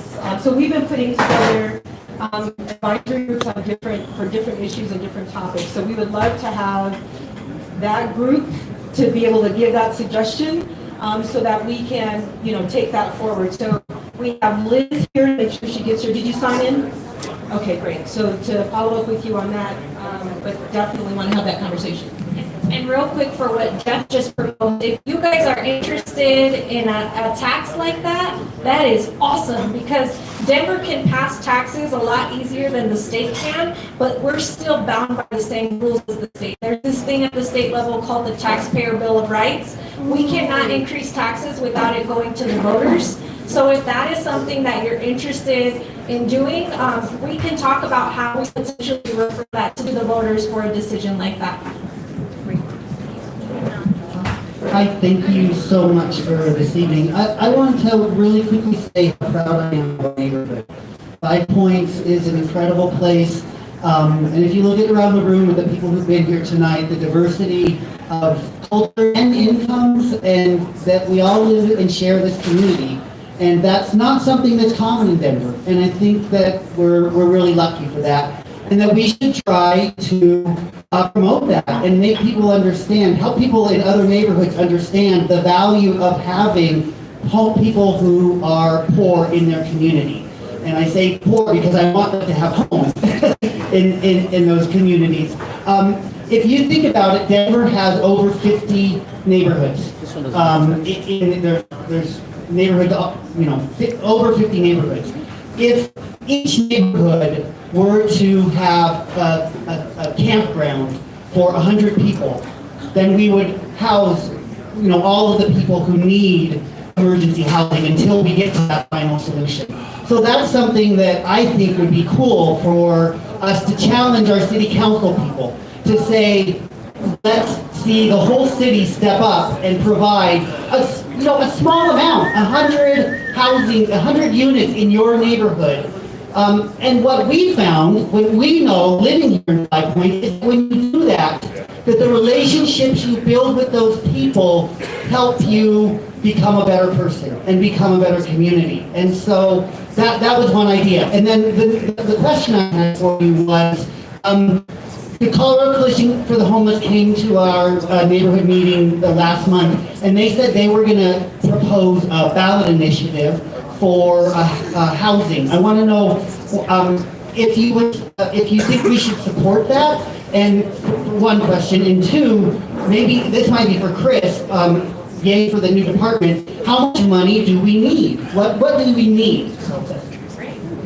That's a good question. Let's make sure he answers that. Don't we hold With him the ballot accountable? initiative, absolutely. I think we need to, we pass bonds all the time for our cultural institutions, our libraries, our museums, all of those things, and we've never done one for our housing situation. And so why would we not do that? It does have to go to the voters, and so I would support that. People have been talking about it for at least 5 years already, and so to finally get something out there would make a lot of sense ASAP. Chris? Thanks, John. I'm not enough of a gambling man to name a figure tonight. what I know, or what I sense is we need more. How much more of that though is still money and equipment. I'm not the finance director for the city or anything. I'm not doing procurement. I do look at cities who outspend tremendously the city of Denver, but that doesn't necessarily translate to any improved outcomes yet. So even where cities have led on the solution being a budget solution, that like we just need a lot more funds going into programs. That's true. I'm not here saying that we don't need a lot more funding coming to our programs, but I think if you look at what I'm saying, we did increase. He removed the budget concerns. He also removed a lot of the policy concerns about zoning and such, but still hasn't been able to implement the solutions that are creating those longer term outcomes. So there's more complexity to that. The money is a factor. I can't name a figure for you in terms of how much we need, but it's one piece of it. Our communities are a factor. $300,000 a door for the total number of doors that we need. So that's $300,000 a door, and actually I think it just went up to $400,000 is what we heard the other day. Right. I think when we're part of that is when we're projecting on point in time. Point in time is going to tell you how many people experience homelessness on a single night a year. It's not going to tell you how many people across a year have an episode of homelessness. So Housing First solution is that needs a multiplier. The closest I got to tell you what that multiplier might be is that I know Denver Rescue Mission, just one of our providers, sees on average 6.5 new people who have no services with their organization each day. So there's more inflow coming in that will need to be accounted for in that solution.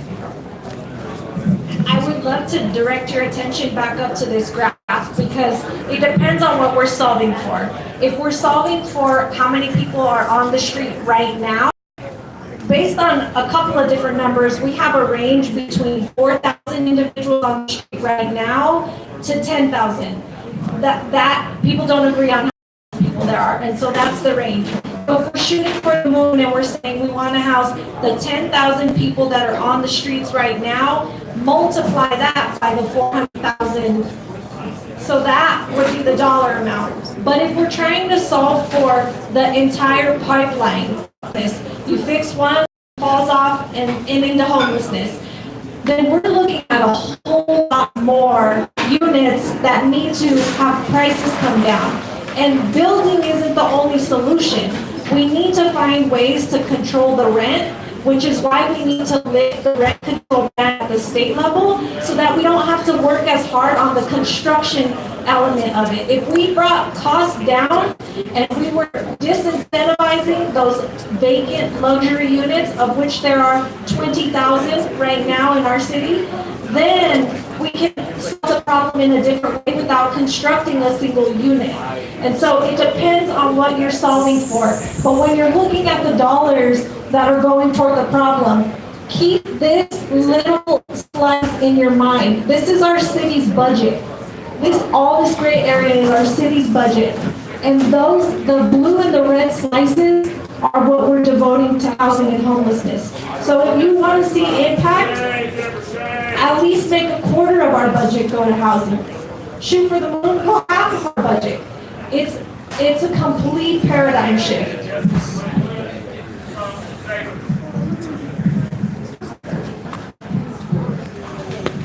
Thank you for putting on this town hall. It's a very convenient opportunity to be able to speak to you tonight.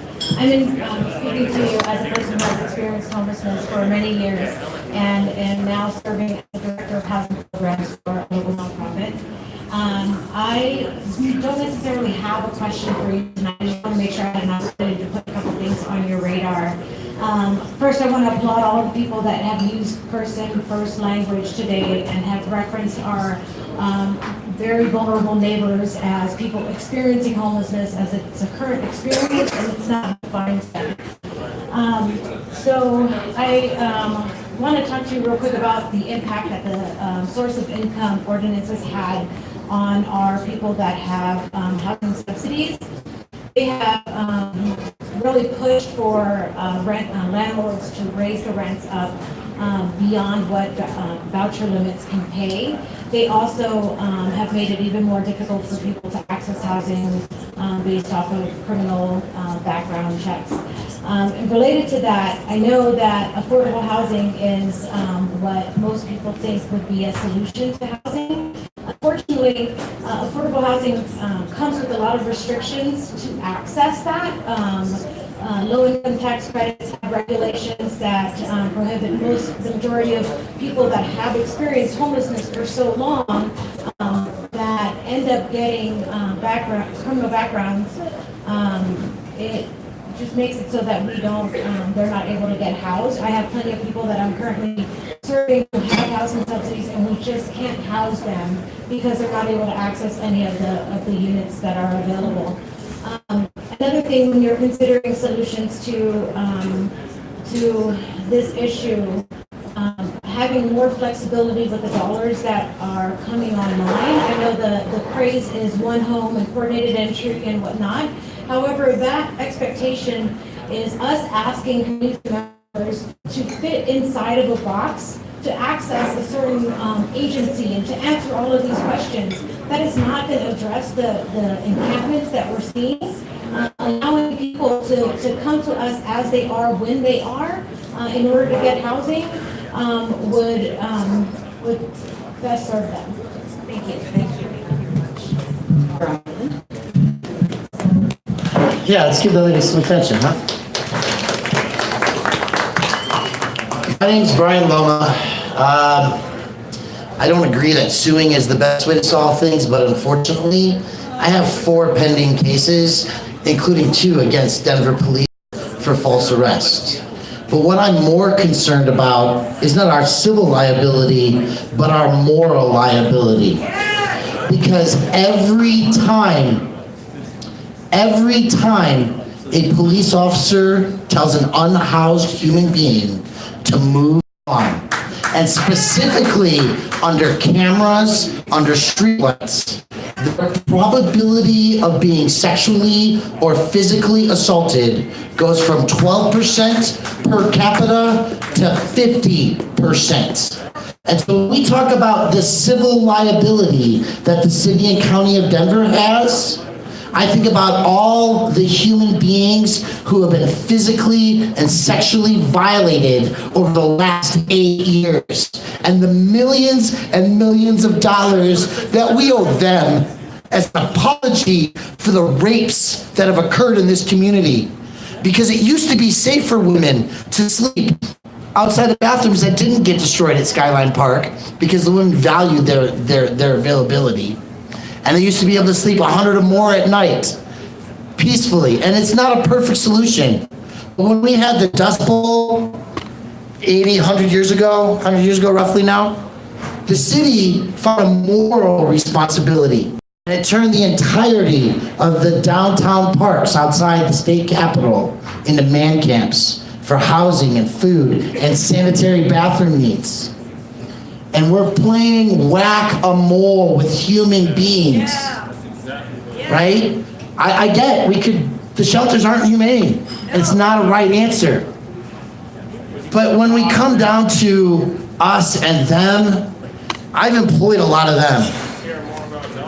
And the reality is that, yeah, I was in a meeting today and we talked about 150,000 unregistered animals in the city and county of Denver. Right? That was the problem today. Not $6 million to promote a culture where, whether it's by constitutional oath or by assignment of duties by the mayor and the businesses, because the businesses of downtown Denver are the ones who put the urban camping ban on us, but it's the taxpayers who burden the civil liabilities, right? So before we put another $6 million into moving people along, I want to know how we're going to prevent them from getting raped.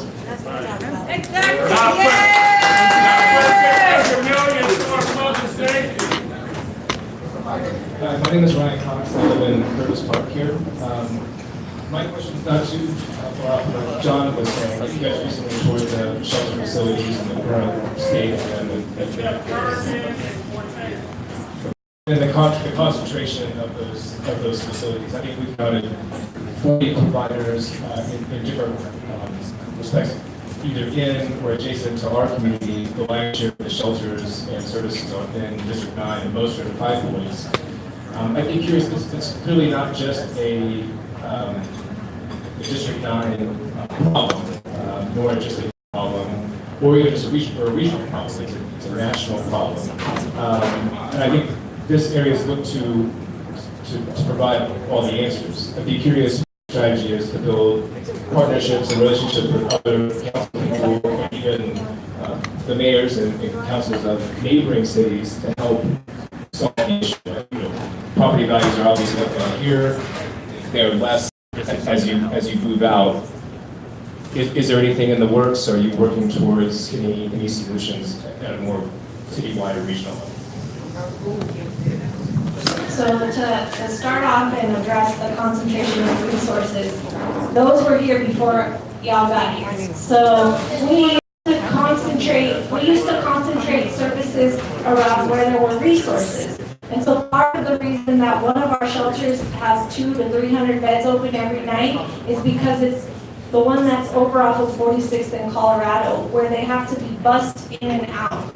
And so it stays empty because when you're down here trying to navigate the services of the systems and transportation, that it's not easy to get to other neighborhoods. Do I think that every other neighborhood should carry the responsibility or the burden equally? Absolutely.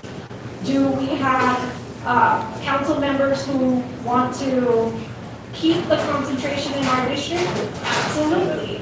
And so I think that we have a state level issue, and we are working with our state representatives to try and address the issue of the rising cost of living and the rent control ban.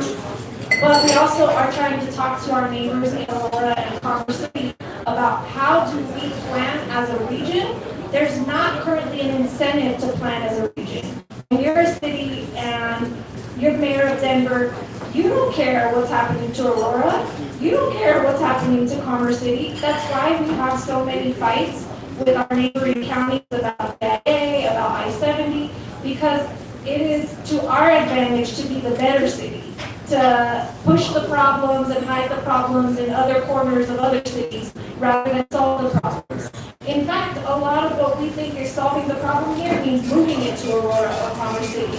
And so we are luckily electing people in city councils across the region who are trying to solve the region's problem and trying to solve the people's problem instead of kicking the can down the road.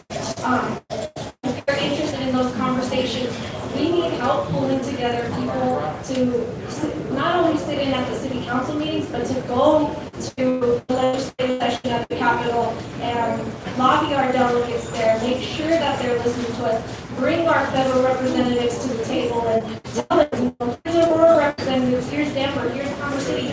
We all want you to do X, Y, and Z for the region. What do you do? I'm doing exactly that. Are you making relationships on the city council? So I don't know if you heard the first part of my conversation, but the city council is not where we're going to solve the regional problem. That's a hassle. Okay, Christina.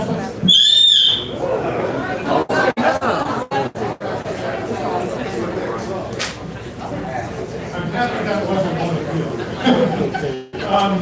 Just for a couple of pieces of clarification. So, about 3 years ago, we expanded permanently sited shelters in Denver for the first time since the 80s. Before that, we were rotating recreation centers and temporary elements. That's a lot of the reason why things turned into mats on the floor, because we had to move from facility to facility at such a frequent.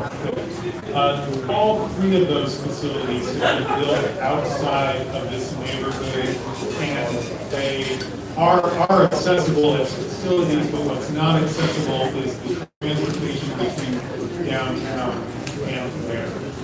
So a couple things, and also among our largest facilities that we're providing. So the concentration of shelter beds, you undoubtedly have some flagship facilities providing overnight shelter. You have a lot of beds here in District 9.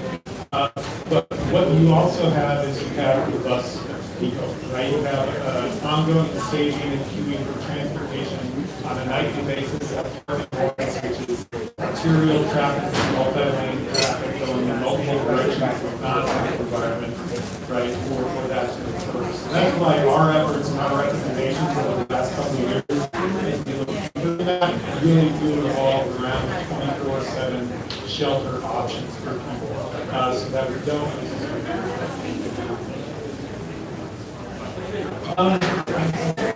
Because they're still under the right? So I don't want to say everything. So hopefully they do change. I mentioned earlier about the group living and group housing, which is something that I've taken on and worked on exclusively because of those reasons that you mentioned earlier. There are requirements for spacing around shelters. And then the shelters can only go into areas zoned a particular way. And so that is for not only shelters, but for permanent supportive housing, for halfway houses, for all kinds of these housing solutions that we need to start spreading across the city. But the current zoning doesn't allow us to put them in every neighborhood that burden. And so right now, as we try to change the definition of a household, as we try to change the definition of residential care facilities, we are specifically talking about how do we reduce some of those space requirements? How do we make sure that every neighborhood is a space where a shelter could open up if it needed to, so that they're not concentrated all in District 9, because we have the most shelters in District 9, we have the most halfway houses, we have the most access to transportation, we have the most highway regional transit in our neighborhood. We have everything, the most of everything, and it was engineered like that. Another thing that should be on the radar is redistricting, because that's coming up now after the census too. And do we want to build districts that have the highest concentration of everything?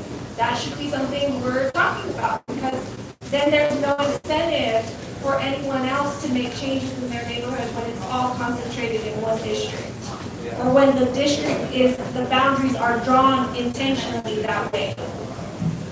So we have last comments, and I think there was one comment that's here. And one more over here. Where are we? Will you decide to come up here? Okay, all right. Thank you ladies for doing this. Thanks for showing up and the restaurant for hosting us. My question is for law enforcement.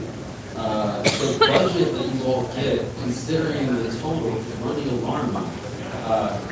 Incredibly disproportionate. So my question is how are you identifying ways, or how have you identified ways to reduce the portion of taxpayer dollars that you get, especially if you consider delegating some of the services that you are, or the calls that you're responding to, that don't necessarily seem to require law enforcement, it's mental health issues or whatever. How are you creating ways to take some of your budget to go to actual services that might need to be in the community?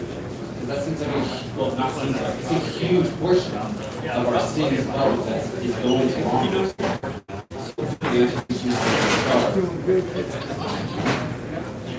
So community expansion, I think this is for you, but I'm going to answer your questions over there. So I'm pointing out the disproportionality between the public safety budget versus the budget for paramedics. So and I know that the budget is made up of your amount of papers, but what are you all doing in terms of the cost cutting measures, and where you want to see a return on investment, so you're not, so I'm not seeing just this hugely disproportionate high of the budget. So in my realm, yeah, you're right, that's a lot of, further above my pay grade. The one thing that we do in particular is we really try to manage our overtime, right? So also paid time and a half. So we try to do, just as the rest of our team, we really do try to do as best we can, staffing the details so that we're not having guys run over shift and have to handle calls for the next 2-3 hours getting that overtime. In regards to the budget, there's a lot of cost cutting that we try to do. Another portion of it is part of the plan is police officers. So, what you do about that, don't believe that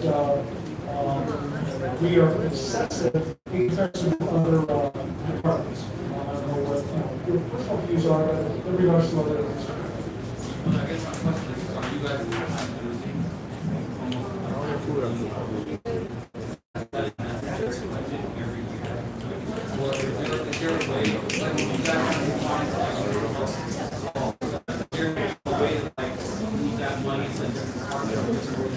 What I will tell you is that we, and that's why we're trying to partner with everybody else as well. So that we're working with clinicians and other precincts. Also, neighborhood groups, and organizations, neighborhood blocks, to happen so that you all are facing your neighborhoods and you don't need to see uniforms all the time, right? You don't need us there, we can be in other places for you.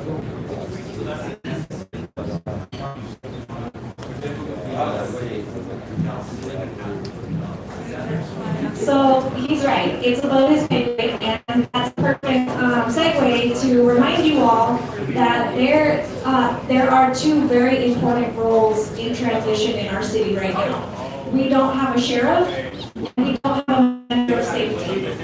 Police, fire, sheriff, they all operate underneath our Department of Safety, and the director has left. And so Denver is in the process of selecting a new person, and it's not a transparent process, it's an appointee position. And so, just, okay, this is important. The manager of safety, he is an appointed position, and that is where we get these disproportionate or skewed budgets. And we need to make sure that when we get a new manager of safety, they're taking into consideration the needs of the city and how dollars from their budget could actually be sent to to other departments to solve some of the problems that they're not equipped to solve. You've heard from the police on the ground who are telling you that they don't want to carry this burden, but it is on their plate and they have to carry this burden. And so we need a manager of safety that takes a wildly different approach to keeping our city safe. Social determinants of health are a huge part of safety, and they don't fall under police, fire, and sheriff. And so we need a complete revamp, but we need a manager of safety who knows how to do that. So we need help demanding that the mayor hire somebody, appoint somebody who has that value set, because we don't get any input in that appointment. It's exclusively the mayor. And also with the sheriff, same thing. We're trying to get a transparent process on that.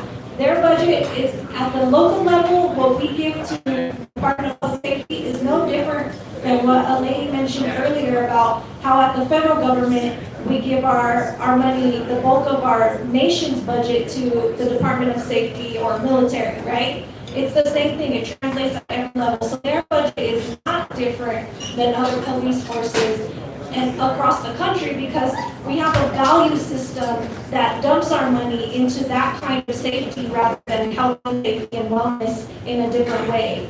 And it's also important to note that in Denver, all of our city employees don't get to collectively bargain, except for our Department of Safety entities, police, fire, and sheriff. And so collective bargaining requires them to get higher wages, and it's more expensive to have police, fire, and sheriff. It's more expensive than any other department because none of our other department employees get to collectively bargain. So those are some dynamics to keep in mind. So just quickly to add to that, putting my justice professor hat on is, and also coming off of Martin Luther King, who many of us celebrated, is that he talked about that we needed a radical revolution of our values. And radical simply means to go to the root of, right? So what is Candy doing? She actually is trying to restructure our public safety, how we think about public safety. She's a councilwoman who has the most harder proposals to restructure how we look at what we're valuing. But I also want to say it's what people have been asking for in terms of voters. politicians want to be reelected. Traditional politicians want to be reelected. So what are they going to do? They're going to pass more laws to appear to be tough on crime that actually cost us more money than prevention costs us. So that's why we're trying to restructure that, and not just doing what is popular, but doing what is right.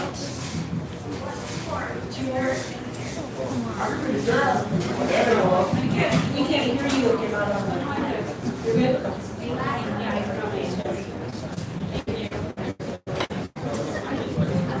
Hello. First, I want to thank Councilwoman Supervisor for putting this on. Everybody for showing up.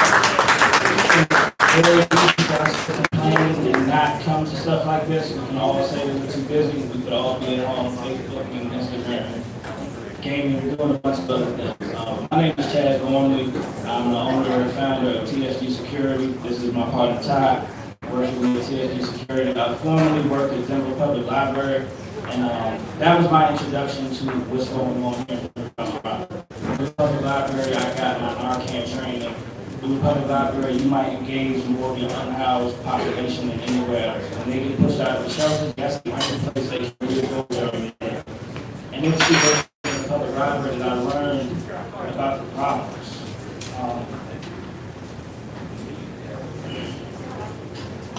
We have to empathize with the people. We have to tap into your humanity. We have a lot of shit that you can do. That's not right. Sorry, fucks me up. I started a private security company because I cared about my community. I couldn't work at a library until people had nowhere to bathe, but you couldn't bathe in the sink. That's not right. Nobody's washing their hands. Wash your ass. I don't care. But I can't enforce it. It's not right. We can't just enforce it because it's a law. Slavery was a law. That shit was not right. It's great for all of us to talk about we got here at the Poor People's March. So we can co-opt his shit all the fuck we want.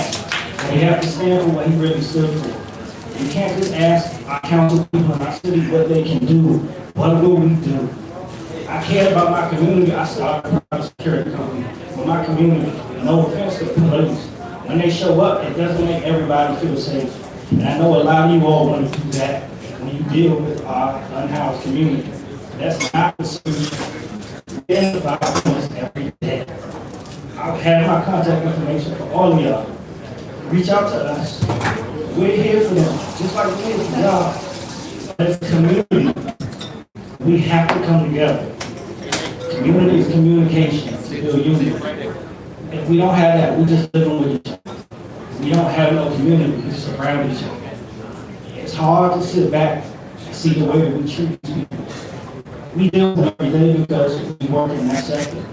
But to watch you all walk by when these people speak to you, it's like you don't hear them, it's fucked up. It doesn't take anything on a first-name basis with any of these people. You might engage somebody going through crisis, know when to back away. Even without this shit on, I talk to these people because they're my neighbors. They were here before I came. I'm from DC. This is not my community. But I'm a part of it now, so I engage them. I challenge everybody in here, get on a basis with one of your unhoused neighbors. So when you see them outside of your apartment complex, you can talk to them. You might be able to say their life. They might be going through something you have no idea that they're going through. They might be dealing with trauma that they haven't gotten over. A lot of us have access to therapy. How much therapy do you think they have access to? That shit is not cheap. We have to have empathy for each other. We have to love each other. We have to care about each other. This is all of our community, but we will lose it if we do not care about each other. TSG security is for everybody. Rich, poor, black, white, otherwise. It doesn't matter. We're in the community to help the community. If you are a business owner in 5 Points, please come speak to me. I will give you my information. If you have somebody in your business that you don't know how to engage with, call us. We know how to engage with our community members, housed, unhoused, whatever. We cannot continue to walk past these people like they don't exist. We cannot continue to think that somebody else is going to solve this problem. There's a man much greater than you that said, ask not what your country can do for you, but what you can do for your country. What can we do to help each other without tax dollars, without asking the city to hike up taxes, we can pool our money together. Cooperative economics is a real thing. Everybody is here today, but it starts with communication. We can't just think that we're going to throw money together and solve problems. We have to talk to each other. I challenge everybody here. Get on a first name basis with one of your unhoused community members and get to know them, learn their story, care about them, and then watch what happens. And then we can come and ask the council people to do more. But if we're not doing shit, shut the fuck up. Period. And on that note, good night, y'all. Thanks for coming.